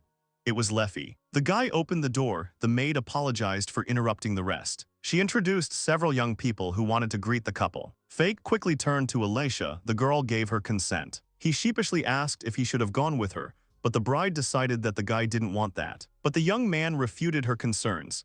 Now, as her husband, it was his direct responsibility to accompany her. Then began the endless greetings, with aristocrats constantly arriving, their mouths open in amazement. Their faces were distorted for a moment in shock. Apparently, rumors of the engagement had reached them too. Some recognized Fake as he worked as a blacksmith in the Empire. Their cheeks twitched, trying to maintain a friendly mask. Judging by the looks on everyone's faces, it was obvious that no one expected to see a commoner as Alicia's chosen one. They were quickly approaching. The man opened the door, apologizing to the girl. And at that very moment, the one who entered froze in mid-sentence, just like Fake. They stared at each other in shock. The boy looked at the man in horror as he tried to understand what was going on and how Fake got there. The boy's heart began to beat wildly. He put his hand on his left side. The girl looked at him with alarm. Morgan asked her, dumbfounded, why she had arrived at the ball with the blacksmith. The girl, without hesitation, clarified that Fake is her fiancé. What he heard shocked the man even more. The guy remained silent. After a while, Morgan was able to speak. Turning to the girl, it was said that she could only marry a skilled blacksmith. She confirmed his thoughts. That's exactly how it was. That's why the hero became her fiancé. However, the man considered the guy a talentless person who couldn't create something unique. The girl again did not agree. For her, the young man was a skilled blacksmith and a master of his craft. His skill was recognized by Lord Goral. A maid appeared behind her, holding an envelope in her hand. She handed the letter to Morgan. It was the Duke of Barnasto's reply to his recent message. Fake's face tensed even more. The girl looked at him sadly. After reading the letter, the man bared his teeth in anger. The next moment, he exploded and shouted at the guy, indignant that he was not going to return to the palace, and also dared to be insolent to him. The young man was frightened by such a reaction. Beads of sweat appeared on his face from tension. Morgan's intense gaze sent shivers through the blacksmith's body, and he couldn't say anything. The young man tried to come to his senses, because the guy no longer served this man before him, so he could not have power over him. But before his eyes flashed the memories of the tyranny that Fake had repeatedly suffered from Morgan. Apparently, it still left an impression deep in his memory. All these 3 years of pain still pierced the body of the young man, which made him tremble more and more, and his voice stuck somewhere in his throat. He understood that from the outside it looked pathetic. He needed to come to his senses faster. Unexpectedly, Alicia took his hand. Intertwining their fingers, the girl smiled a calm smile. From this sight, the guy began to calm down, realizing that the bride was doing nothing but saving him. But thanks to this, Fake was still able to pull himself together. The hero rebuffed his former boss, confidently declaring that he did not intend to return to the palace. He wanted to live his life as Alicia's husband and a blacksmith. Morgan was taken aback by this statement at first, but then he was overcome with rage again, and he clenched his jaw even tighter. The girl did not remain silent and also intervened. She did not know the reason for such a strong desire to return Fake. But as his fiancé, she did not want to let him go to a place where injustice and bullying reigned. The man was literally shaking from overwhelming negative emotions. He believed that he had done so much for this young man. Unable to restrain himself, Morgan lunged at the boy, swinging his arm to strike, wanting to teach him a lesson for such a price. His fist was stopped, blocked by hands. Leffy stood up for Fake while he was in this state. She performed a move in which she put the man's hand behind his back and forced him to lie on the floor, thereby immobilizing him. He swore at the girl to let him go. He was angry that the maid dared to behave like that with him. Leffy was outraged that Morgan wanted to harm her master, and warned the man not to forget about Fake's involvement with the Duke's family. Anyone who wishes to harm the Duke of Barnasto will receive their just deserts. Morgan trembled on the floor, crawling towards the boy who tensed at his approach. Suddenly, Morgan howled loudly, begging Fake. He wanted to take back his words said earlier, exposing them as false. He decided to admit honestly that if the blacksmith did not return, he would lose his position at court. The man hoped that the title of court blacksmith would also benefit the boy himself. Alicia answered instead of the groom. They didn't need this title.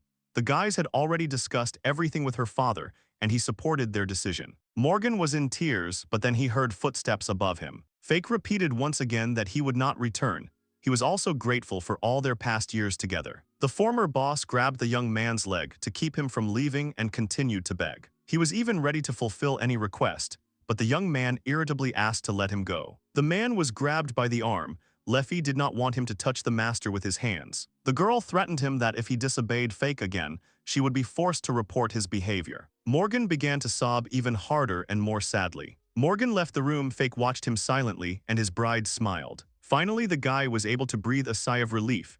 At the same moment, the girl hugged him, supporting his steadfastness. She was pleased with how well he held himself in front of his former boss. He thanked her in return. The young man embraced his bride and told her about his feelings. At the moment Morgan appeared, his whole body was shaking with fear, remembering those monstrous days in the forge at the court. Fake could not escape from this place alone. Everything happened thanks to Alicia. The girl believed that the hero himself had done a lot. The young man understood one thing clearly. He had no intention of returning to the palace, knowing the difficulties that lay ahead, but together with Alicia, they would be able to overcome them. On the city street, Fake and his bride were trading. The girl was counting the results, because in one day they sold everything and earned 800,000 crowns. Lately, sales have not grown much, and at the moment, this was their limit. The guy figured in his mind, considering the quality of the work efficiency and the magic iron, it would not be possible to raise the price. If they wanted to increase sales, then it was necessary to use high-quality materials in the work. It remained to figure out where to get them.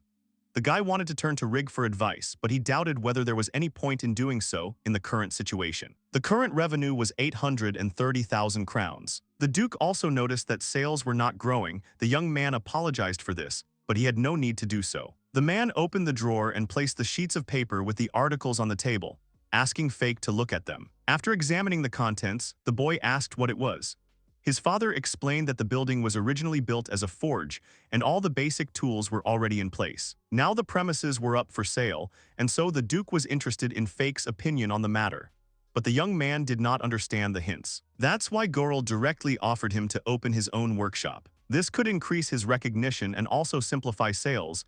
The hero began to get nervous, thinking about his own workshop. He tried to justify the need to learn noble manners and other obligations. His father interrupted him, asking conspiratorially if the boy's dream wasn't to become the greatest blacksmith in the world. Alicia told this to her father, but the Duke decided that the guy might have already changed his mind and abandoned this goal. Fake hastened to assure his father that he was mistaken. His dream remained the same, but other, more important things had appeared. Gorel became interested in what exactly. The young man blushed with embarrassment and, embarrassed, said that he wanted to become a worthy husband for Alicia. To tell the truth, he decided that the girl was too good for him. Because she was noble, kind, and beautiful to stand next to her, the guy wanted to study. If he, as an uncouth commoner, appeared in society, it would disgrace the girl, so Fake did not want to allow this. The father opened his mouth in surprise. He was very surprised by what was said. Then the Duke agreed. The young man definitely needed to master noble etiquette, and he had already arranged for a teacher. However, he told the hero so that he knew. A worthy husband for Alicia is the greatest blacksmith in the world. Despite the importance of etiquette, Gorel wanted the boy to strive for excellence. That was what he thought was important. The man hoped to convey that to Fake. The words had an inspirational effect on the young man. He enthusiastically agreed, which pleased the Duke. In this case, the father offered the blacksmith to take the chest in which there was money. The young man felt ashamed. He hastened to justify himself that he could not accept it, but the master insisted that he open it and look inside. The guy did as he was told. The chest turned out to be filled with moments. Gorel asked him not to worry, because Fake earned this money himself, and the man only added a little, but it was not even worth thinking about. After all, the young man was his daughter's fiancé, so Gorel's only wish was for the young man to become the best blacksmith in the Barnasto household. The young man was pleasantly surprised and made a promise. 3 years ago, Alicia was sad, her hand on the back of the sofa. She thought about the words of the guy when he asked what he wanted. And he had one such desire. He wanted to be the best blacksmith in the world. He was burning with enthusiasm when he spoke about it. The girl said his name out loud to herself. As far as she could remember, the guy was about her age, maybe a little older. She remembered how happy he looked when he told her about his dream. Alicia felt a strange sensation inside her. She pressed her hand to her collarbone. For some reason unknown to her, the girl could not get his smile out of her head. She felt a previously unfamiliar feeling. Her heart sank, but at the same time it was warm and pleasant. The maid, noticing the strange order of her mistress, began to worry whether everything was all right with her. Alicia was scared by the surprise, Leffy appeared so suddenly that she did not notice, so in the future she asked not to sneak up and not to scare. The maid called her several times, but the girl was lost in her thoughts, so the servant was worried that something might have happened. Alicia blushed, caught red-handed, and brushed off the suspicions, assuring him that everything was fine. Leffy did not calm down. From the moment the mistress returned from Revanald, she was constantly confused, and to the girl her remark seemed like nonsense. The maid decided to go to the last. She hinted in no uncertain terms that she might have met someone in the city. The aristocrat got worried. Suddenly someone saw them, but it seems she did not notice anything like that. The young woman looked at the girl very meaningfully, and this made her feel more and more ashamed. The maid recalled that the Duchess had become so thoughtful after her independent walks. Alicia was amazed at her interlocutor's quick-wittedness. She meanwhile decided not to drag it out and asked straight out, was Alicia really in love? This was a real blow for the girl. She was speechless from such frankness. The young lady denied everything, but the maid's keen eye did not miss her flushed cheeks. It was all quite clear at first glance. Still, Leffy had been taking care of her mistress since she was born, so she noticed any changes in her. Trembling all over from embarrassment, the girl nevertheless decided to tell, not that she had fallen in love. The maid asked her leading questions to help her figure it out, asking if she was constantly thinking about the young man.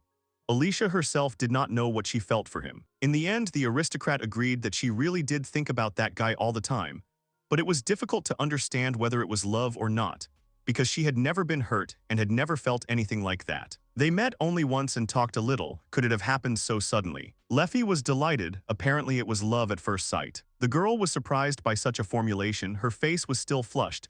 The maid tried to find out what feelings Alicia experienced when she thought about the young man. She answered uncertainly, thinking that she liked him. But when the young lady remembered their conversation, her heart felt warm. His smile was so sincere, so inspiring.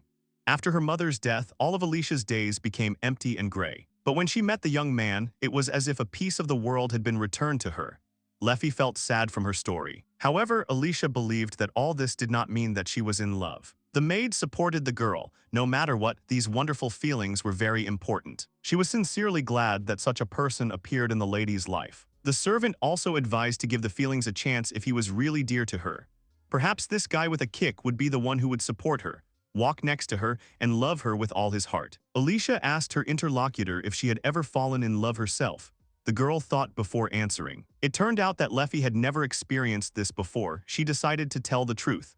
The mistress was surprised because the maid was older than her. The girl clarified that she simply had not met a suitable partner. Alicia, there were almost no men in their house, and Leffy, especially, devoted herself entirely to caring for her and this house. She simply had no time for a personal life and romance. The servant laughed. It was enough for her that her master was happy. Then she felt the same, so they just wanted to continue to observe their feelings. She suggested that on the next visit to Revanald, they talk to the young man, thereby checking whether this feeling was real. The girl liked the idea of the next meeting. She decided to really talk to him and thanked Leffy for his support. The maid promised to wait for good news from her. Some time passed and Alicia was invited back to Revanald, where Fake lived. In her normal state, the girl couldn't stand balls and went there every time with reluctance. However, now her soul felt light, because she would be able to see the young man again after a long separation. Morgan met the girl and greeted her. She remembered that it was the blacksmith from the workshop, and because of family matters, they had exchanged formal greetings several times. But this man was one of those she did not want to see at all. The man kindly asked why she had come to the palace, and the lady told him about the blacksmith Fake, who had begun serving at court. Morgan was perplexed when he heard this name. He was worried that this guy might have done something wrong, so he immediately apologized to Lady Alicia for the trouble he had caused. The girl reassured him that the young man had done nothing wrong. Since he was new to the shop, she wanted to greet the young man. Morgan realized what was going on. Fake was working in the workshop, so he volunteered to accompany the lady there. Upon arrival, a distinctive knock was heard. Before opening the door, the man shouted that he was going to come in. The young man was working on a sword when guests entered the room. He immediately asked the boss how he could help, but suddenly he saw a girl next to him. Their eyes met. He called her by name, and the aristocrat was surprised that he remembered her name. The man noticed something odd. She wanted to greet the new face in their shop, but it seemed they had met before. His question was answered by clarifying that only once. Alicia pretended to remember the young man's name, although she knew it by heart. The guy was happy. He was flattered that a girl like her remembered him. Suddenly, awkwardness appeared between them. The chief watched them silently, and suddenly the lady turned to him, thanking him for accompanying her, and let him go on with his official duties. She wanted to chat with Sir Fake for a while and then leave. Morgan agreed to do as she wanted, but he looked at the guy with an unkind look that made him feel uneasy. Before leaving, the man put his hand on the hero's shoulder, pretending to give advice on how to behave. However, in reality, he pressed hard with his fingers in the place where he held, at that moment shaking with anger. The girl found this strange. Alicia was very nervous, so Fake addressed her by her last name. She felt uneasy about such formality, because at their first meeting she had introduced herself by name. The girl plucked up her courage and asked the guy to drop the formalities, but he did not understand her request. She said that he could call her Alicia.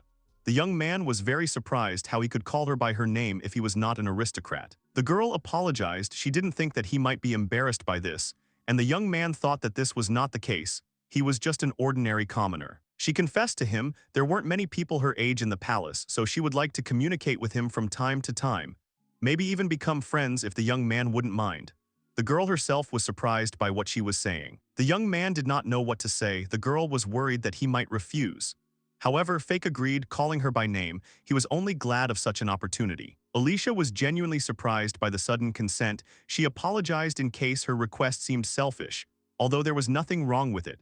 The girl again clarified whether he wanted to be friends with her. The guy was happy, of course. He wanted to communicate. The aristocrat thanked him for it. In that case, Alicia asked if the young man would return if, from now on, she would visit him. Fake agreed with a smile and invited her to come at any time. The girl timidly wished him good luck in his work as he said goodbye. They waved goodbye to each other as they left, Alicia becoming even more convinced of her desire to get closer to Fake. After this, arriving at any ball, she immediately ran to the forge to the young man. At first, their communication was awkward, but gradually the nervousness dissolved. She always enjoyed being with the young man, and time flew by very quickly in those moments.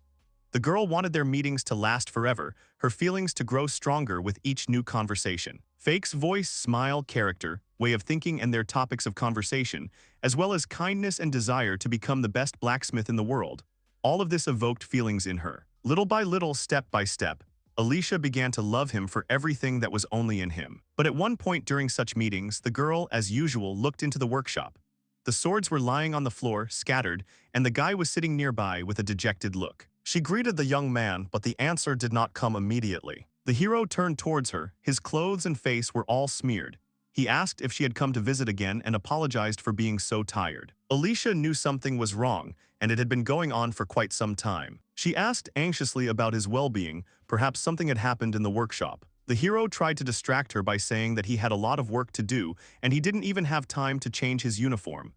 As a result, he stood in front of the guest, covered in dirt. The girl was understanding and suggested visiting him another time. Fake always told her the same thing, but even she could sense the deterioration in him. In the workshop, she met only Fake. At first, Alicia considered it luck to find the guy alone inside. But when she thought about it, she began to realize that she had never seen anyone else working in the workshop. And the young man was wasting away every day, literally before her eyes. The guy's clothes were shabby and dirty. It seemed as if he had never left the forge, as if he had worked day and night. Alicia was very sad and worried about this. Leffy told her mistress without even conducting an investigation, but simply looking at the facts. A tired appearance, working alone, worn-out clothes, all pointed to a bad attitude and tyranny from other blacksmiths. Alicia agreed it was the only possible option, but the question of what to do about it tormented her. As a native of another country, she could not influence this situation. The only option left was for Fake to confess everything himself.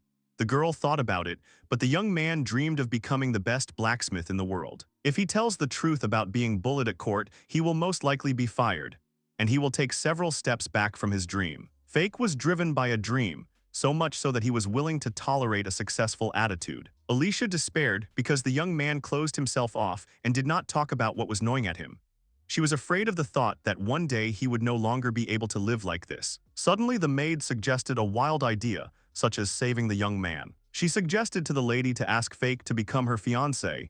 Alicia was surprised by such a proposal. Leffy reminded her that their country was famous for its blacksmiths, and the Barnasto household had all the facilities to practice blacksmithing. Besides, if Lord Gorel knew about his daughter's wish, he would certainly approve of such a candidacy. The aristocrat understood that if the young man became her fiancé, his status would also change. Having become a member of the ducal family, he would be given various duties, and he would also need to master etiquette. She was worried that all this could prevent Fake from focusing on his goal. and he might begin to be perceived not as a skilled blacksmith, but as the fiancé of the Duke's third daughter. Leffy agreed with her, becoming her fiancé. The young man will have many other things to do. It will be much more difficult to concentrate on his favorite thing. However, Alicia forgot that Fake was a talented blacksmith with a strong and unbending will. Since his desire was not broken even by his entourage in the palace, then life as the groom of the Duke's daughter will not shake him either. Besides, the maid asked the girl if she loved him. She confirmed her words. Alicia wanted to help him in any way she could. From Leffy's point of view, Fake would be much happier with her mistress. She thought that the lady was also mutually interested in him, which is why he always found time for her. As a sign of support, the interlocutor took the lady by the hand. In any case, she should have offered the guy her idea. If he didn't want to, no one would force him. Alicia was inspired by the fact that Leffy thought so. The maid didn't even think that who in the world could be against becoming Barnasto's fiancé. The girl thought about it. She imagined a smiling Fake and her face changed. She thanked the servant for his help. She was determined to talk to the young man. She would definitely be able to make him happy. She herself wanted such a man to become her husband. The maid, with a smile, wished the lady good luck. After some time, Alicia arrived at the palace and went to the workshop. There she found Fake lying on the floor, all beaten up. She thought with despair that the blacksmiths did not even hesitate to leave bruises on his face. She approached him and called out. The girl touched the young man's forehead and he opened his eyes. Suddenly, Fake jumped up, shouting that he hadn't managed to process the sword. But then he noticed Lady Alicia in front of him. Fake slept peacefully in his bed in his room in the Duke's house. The girl wished him good morning, which woke the guy up. Seeing his sweetly smiling bride in front of him, he was afraid that he was still in his room. His beloved came only to wake him up and apologized if she had suddenly scared him. Having come to his senses, the young man also wished her good morning. He was surprised that he had slept for so long. The guy was nervous. Even though they were officially considered bride and groom, they did not spend the night in the same bedroom. The girl apologized for not waking him up right away because he was sleeping so sweetly. The guy brushed it off. Everything was fine. He was grateful that she came, but he was also interested in what time it was. Alicia said it was only 7 in the morning, but her father wanted to see the hero. She suggested going to him together. The hero jumped out of bed, heard about Lord Goral. In that case, he needed to hurry. Fake valued his relationship with his bride, and finally, from fictitious, their engagement became real. Therefore, he could not lose something so precious to his heart. Everything that concerned marriage was decided by the parents. Simply put, Fake needed to maintain a good relationship with his fiancé's father, so that he would not even think about breaking off the engagement. Alicia stopped the young man. All his hair was disheveled. She wanted to help fix it. The young man went to the mirror. His hair really wasn't in the best shape. He needed to fix this mess on his head as soon as possible. He began to fantasize about what the Duke would think of him, and did not want to give his daughter to such a slob. The girl called out to the groom and offered her help, and then invited him to sit on a chair, having prepared a comb and water. She combed and styled his hair with tenderness and care. Fake couldn't help himself and asked the bride to forgive him for the trouble he had caused. For Alicia, this sounded like nonsense, as one of her duties as a future wife was to help maintain her husband's appearance. The guy asked her if she really thought so and was delighted, blushing. The bride poked him in the cheek with her finger, laughing at his flushed face. The hero made exactly the same movement and noticed that her cheeks were also bright red. Alicia became embarrassed and tried to justify herself. Fake pointed to her ears. They also turned red. Was his future wife really that embarrassed? Also, her cheeks were so soft. Alicia looked offended and threatened that if he didn't stop teasing her, she wouldn't help him comb his hair anymore. The boy joked that it was too harsh a punishment. He confessed to her that no one had ever helped him put his hair in order before since the morning. This made the young man feel unaccustomed, and the girl was surprised, because servants always helped her with her hair and makeup. This was the norm among nobles, and the young man decided that he should also start asking servants for help. Alicia puffed out her cheeks. She didn't agree to this. She wanted to help with the styling herself. Fake was surprised and asked if she was sure she wanted to do this every day, since such work was quite tiring. She began to scold the groom. He was so narrow-minded, how could he not understand her true intentions? The girl admitted that she loved the young man very much, so she wanted to help him in everything she could. And to see him sleepy in the morning with a slight mess on his head is the best reward for her. Alicia suddenly realized that the guy was against it. She was only thinking about herself, but perhaps Fake didn't like it very much. The hero was so embarrassed that he blushed even more, but then he was able to squeeze out that he really liked her care. The bride, hugging his knees, happily announced that that was what had been decided. The hero panicked. If she came to him every morning, his heart would not withstand such care. Until recently, the boy could not even imagine that they would become husband and wife. All these moments felt like a dream to him. But he still couldn't relax. They remained a groom and a bride. The young man had to work harder to become the best blacksmith in the world and a worthy husband for Alicia. The girl finished doing her hair, and seeing the result, the guy called her for her excellent work. She reminded him that he had dried his hair with wind magic, since it was still wet. Then the lady took clean clothes from the chair to give to the groom. The girl was happy, but then the guy asked her to wait outside the door while he changed. Alicia was immediately taken aback. All the pleasure disappeared from her face from his request. She ran out of the room, slamming the door in shame, apologizing for such an absurdity. The young man wondered if every morning would be like this for him now. The boys entered the hall where the Duke was waiting for them. The young man wished them a good day and apologized for being late.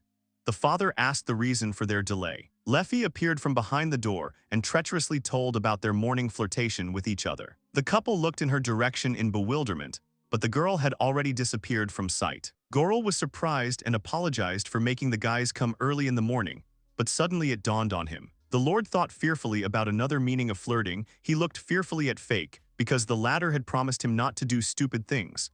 They quickly calmed him down, clarifying that he had misunderstood everything. Alicia only helped the young man comb his hair after waking up, that was all. The father calmed down, but in any case he called him quite early, because he had business to do during the day, so he wanted to talk to him before leaving. He asked Faika if he still wanted to get an aristocratic education. The hero enthusiastically confirmed his wish, especially since all the affairs in the palace had been settled at that ball. That day the young man completely disgraced himself. Greetings, elementary manners, even dancing, everything turned out simply disgusting. There was nothing to do. He had always lived as a commoner far from the palace, but it was no longer possible. He needed to master the basics. Gorel saw no need to hurry. The young man was not often in public, and the workload on him would immediately increase. The hero did not agree with him. He could not disgrace either Alicia or the Lord himself. In that case, the father decided to entrust this matter to Alicia and Leffy. They are quite competent, and it will be easier for Fake himself to study with close people in his free time. Alicia was happy. Now they would be able to spend time together and study. Fake didn't have anything against it either. He thanked his father-in-law. His father instructed him not to overdo it and not to forget his main duty, a blacksmith. The young man again agreed with him. Then it was time to talk about more important issues. Lore showed a small book in his hand. He handed it over to Fake. The conversation was about buying his store. It was time to choose a place to live. The man has prepared several options from which you can choose anyone. The young man remembered that they had not yet decided when and where to open the workshop. There were many different options. Fake and Alicia looked at them carefully. One of the proposed buildings caught the guy's attention. This store turned out to be insanely cheap. The Lord's face took on a strange expression when the guys turned their attention to this house. The girl also decided so. The price was 3 times lower than the others, and it was located on the street of adventurers. There was not just a store but a whole forge to boot, plus a living space right there. The other facilities also had forges, but they were either cramped, or the equipment was lame, or the location was unfortunate. They all paled in comparison to this store. He is the most ideal option of all possible. The father clarified whether the young man had chosen him. The Duke came to his senses. Gorel, of course, added it to the list, but would not recommend this option. Alicia asked her father why he had this particular opinion. The conditions were really good, but the price was questionable. There was clearly a catch. Namely, a ghost lived there. Gorel said this in all seriousness. The hero was perplexed and asked his father-in-law what he meant. The girl shook with fear when she heard about the ghost, and the guy was even more surprised at what the man was talking about. If he had talked about monsters, one might have thought about it to believe it, but ghosts don't exist. The previous owner and the one before him quickly abandoned the property, precisely because of the ghost that appeared there. According to rumors, a blacksmith had once died there. The young man did not particularly believe in such fairy tales. The spirit of the deceased wandered around the workshop, which is why the Duke was against this option. Alicia was angry and scared. She scolded her father for even offering them this horrible place. Gorel justified himself by saying that there was really good equipment there. He decided to show it for the sake of completeness. Fake admitted honestly, because he didn't really believe in ghosts and other mysticism, it didn't bother him at all. The bride, on the contrary, was embarrassed, and very much so. She was on the verge of hysteria. However, this was still the best option, and the rumors could have been just fiction. The guy still wondered why the previous owners had refused the store. There was also a possibility of a simple coincidence. Not choosing this option just because of the stupid gossip about ghosts is a real waste, especially considering its location. Although it was on the outskirts of the Street of Adventurers, but for business, an ideal place. If you open a workshop there, a lot of potential clients will pass by. Fake had to become the best blacksmith in the world and also be worthy of the title of Alicia's husband. Although he didn't yet know what would make him the greatest, but certainly not the title of the owner of an unprofitable shop. To implement his plans, the young man needed a location, and this point was ideal. But looking at his family, the young man saw that these two were scared, so there was no point in pressuring them. He suggested that they just look at the store before making a decision. The Lord asked if Fake was sure he wasn't afraid. But the young man stood his ground. If it was a ghostly type of monster, it would be a different matter, but it was an ordinary ghost, so there shouldn't be any problems. Ghost monsters and ghosts are two different things. In other words, demons can be defeated, but ghosts cannot. Rumors about ghosts sometimes appeared, but they were all dubious, and Fake did not really understand it. Goral gave his consent to choose any option he liked. He agreed in advance and took the keys. Taking the bundle, the hero thanked his father, and at that point the conversation came to an end. It was time for the man to go about his business. The guy was happy now he had a plan for the day. He suggested that his bride go browsing the shops, but this time in person. The girl hesitated. The young man decided that she did not want to, but Alicia was worried about the house in which the ghost lived. He confirmed that they needed to see it too. He was surprised that the bride was so afraid. He thought to himself that she was a cutie. Then the hero suggested going alone, but Alicia didn't want to let him go. Even despite her fear, she was also going to go. Since they would be running the store together, even though they were not yet officially married, she had to be steadfast and strong as the future wife of a blacksmith. The hero looked at her kindly, then called her to go on the journey and also asked her not to worry because he would be there. The couple, accompanied by the knights and Leffy, set out on their journey. The townspeople looked at the procession with curiosity, recognizing Lady Alicia and her fiancé. The girl held herself quite confidently, and Fake looked awkward. He was called that blacksmith everyone was talking about, and he was quite young. The woman greeted the aristocrat, complimenting her on her beautiful appearance. The boy thought about how he was not used to so many looks. That was what it meant to be a nobleman. First of all, the young man wanted to examine their main candidate, that same cursed place. The girl asked with displeasure if the young man was still more interested in him. Fake was most attracted by the conditions there. They were beyond competition. Moreover, he never thought that he would be able to afford a workshop in Kiev within his budget. Besides, Alicia herself was delighted with the place until she heard about the ghost. All they needed was to make sure the store was safe, and then the girl would feel better. She didn't have much to grow up with. The lady asked the maid what she thought about the veracity of that ghost. She didn't believe in them either. Bad rumors were going around about that place. Rumors of ghosts are one thing, but it was also said that the residents of this house lost their minds, and the sound of metal could be heard at night. Pre-prepared food disappeared, and many other strange things were said among the people. Probably some of the rumors are fiction. The maid thought that until they knew for sure whether these were rumors or not, it would be better not to risk themselves and buy the premises. Fake listened to her words. He wondered if it was really as scary as everyone said. They arrived at the place. There was a rather large structure in front of them. It looked much more impressive than in the drawings. Alicia thought it was sinister. The shop was a bit shabby but quite ordinary. This shabby appearance gave it the charm of an old workshop. The girl was shaking with fear. She couldn't even look at him, so they offered her to stay and wait outside. Alicia clung to the young man, asking if he would protect her. She would endure it. Leffy laughed at their behavior. The knights themselves decided to stay outside, but in case of danger, they must be called immediately. The guys went inside. The room was dark and strange sounds were heard. Fake and Alicia were scared out of their wits. When the creaking began to get louder and footsteps could be clearly heard. Someone was coming down the stairs. He called Alicia. Then the person showed himself completely and saw the young man.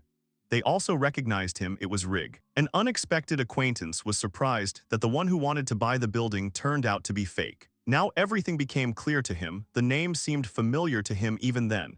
But since the address was from the Barnasto house, he could not have expected it. The buyer was Mr. Fake. The young man was surprised that he was addressed in such a respectful manner. He did not think that someone would change the style of addressing him. Apparently it happened because of the difference in positions. Such was the formation of an aristocrat. It turns out that Rig was the merchant who owned the building. The guy was grateful to the hero's comrades in another way. It turned out that the girl in the mask was Lady Alicia. The girl confirmed that the young man was her fiancé. An acquaintance recalled their conversation with the hero. When they were agreeing on the price, tension and excitement were reflected on his face. The next moment, he took off his hat and bowed his head, asking for forgiveness. The guy did not know about their relationship and behaved rudely. Fake asked him to raise his head. The girl added that they were the ones hiding their statuses, and if Rig still hadn't guessed anything, for her it meant complete success. The young man supported the bride. He also asked to communicate with them as before, but the acquaintance refused, although he appreciated their kindness. The young man decided to get down to business because the guys came to inspect the premises. The buyers were surprised that he would show them everything himself because they had not planned this. It turned out that right before their arrival, Rig was cleaning. He did not expect to show up so early. The guests apologized. They just wanted to see the store in person, so they came right away. The guy still insisted on his candidacy if they did not mind. Fake agreed and decided to rely on him completely. They got down to business. The young man pointed ahead where they stood. There was a trading area. Shelves, stands, all the equipment for the goods remained in place. It turned out to be quite convenient for customers. The young man already thought that it would be enough to simply buy the goods, and he would be able to open a shop right away. Behind the counter was the entrance to the storeroom. Another door led to a corridor. There were several empty rooms. They then came to a huge double door that led into the forge, connected to the main building. Overall, everything was quite old, but the equipment and tools were still in place. Alicia was delighted with such amazing equipment. It seems that the previous owner was also seriously into blacksmithing. It was rightly said that the first owner of this building was a legendary blacksmith. Rig was surprised he didn't know about such a blacksmith. People said that his skills were on par with the founder of the Barnasto house. They constantly competed with each other, thereby improving their creations. Fake was surprised that his fiancé knew anything about this. The girl explained that she knew but did not go into details. She had only heard that he was mass-producing incredible weapons. Rig added his knowledge. The creations of the legendary blacksmith Bali are incredibly valuable. Some have survived to their time, despite the bad reputation that has arisen around them. In his later years, this master worked with an obsession bordering on madness. Alicia remembered the cursed weapon. Rig of the story about the swords Bistella, which the people considered a cursed creation. Fake also heard about them. There were rumors that these blades were dangerous.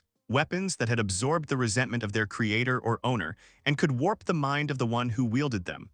The boy pointed to the wall where the sword was hanging. It was one of Bestell's creations. Fake was looking at the blade when he suddenly felt something strange. Alicia was worried if everything was okay with her fiancé. He reassured her, confirming that everything was fine. For a moment, a strong pain pierced the young man's head, or perhaps he imagined it. He began to doubt. Rig noticed this and decided that perhaps the blacksmith should not buy this place. He was asked why he thought so, whether he had also heard the rumors about ghosts. This story happened before the guy bought the shop. The blacksmith who bought it earlier went crazy, after which he could no longer practice his craft. Fake was amazed, could all this be true? And yet the reason remained unknown. The church was called. Even the saint examined both the sword and the building, but no one found anything. Curses can be weakened by magic, and a saint could even remove it completely, but many cursed blades were left as is. Their power grew, and only a strong-willed owner could pacify them. The boys looked at the blade. Fake asked if it was cursed after all, but Rig didn't know. However, Bistel had bequeathed it to be displayed there. The king of that time, being obliged to him, allowed the sword to remain. The hero wondered if the rumors and curses were real. There was no clarity yet. Then it was time to inspect the living quarters on the second floor. The young man figured that if he opened a workshop there, he would have to spend the night there. It was spacious inside. All the amenities were in place. The rooms were equipped, ideal even for housing security. This was definitely the best option of all that they had considered. The inspection came to an end. Rig asked what Fake thought about the building. Apart from the bad reputation, the conditions were great. The young man liked everything very much. But they were planning to look at other options, so he asked permission to think about it a little. The seller agreed. He would wait for their decision. Leffy volunteered to escort the young couple to the next site. Afterwards, they looked at a few more places. Somewhere the forge was spacious and the store was cramped, somewhere the opposite. There were living quarters, sometimes not. Even if the equipment was good, the appearance was too unremarkable. Bistel's workshop, all the others seemed like compromises and did not inspire enthusiasm, and the prices were too high. You need a combination of conditions and price. It was only in that place, and all because of its specialness. The most depressing thing was the location. All the other points were located far from the street of adventurers. It will be difficult to attract customers. But if Fake was a famous master, this would not be a problem. But for a blacksmith with no name like him, it could become a stumbling block. Returning back, the maid asked the young man whether Bistel's workshop remained the favorite. He agreed. One could say that, but he was also interested in their opinion on the matter. Leffy knew that, if you put your prejudices aside, the conditions there were the best possible. Alicia thought so too, But when she thought about the curse or the ghost of Bestel, she felt uneasy. The maid also worried about the potential danger to both of them. If anything, the guy would gladly ask him what it felt like to work at the anvil. After all, the master was a legendary blacksmith, whose name was remembered until their times. The girl started to wail that Fake would get injured or cursed, or, in the worst case, unable to work. Then Leffy suggested that they learn more about the history of the forge. If they could confirm that it was safe there, Alicia would also give her consent. She wanted to create better conditions for the groom's workshop. He thanked Alicia for even considering the option, but the girl did everything for him. Bestel's forge not wanting to waste time. As they approached the place, they noticed a man, and it was not Sir Rig. Alicia was immediately horrified. The girl turned to the guests. It was Almi. She greeted Fake, whom they had not seen for a long time. Then she greeted his fiancé. She heard from the mentor, but still could not believe that the girl in the mask turned out to be Alicia. Alma felt ashamed. She probably behaved inappropriately, so she apologized to her. Alicia assured her not to worry, but thought of one inappropriateness that had happened between them, but that was an understatement for her.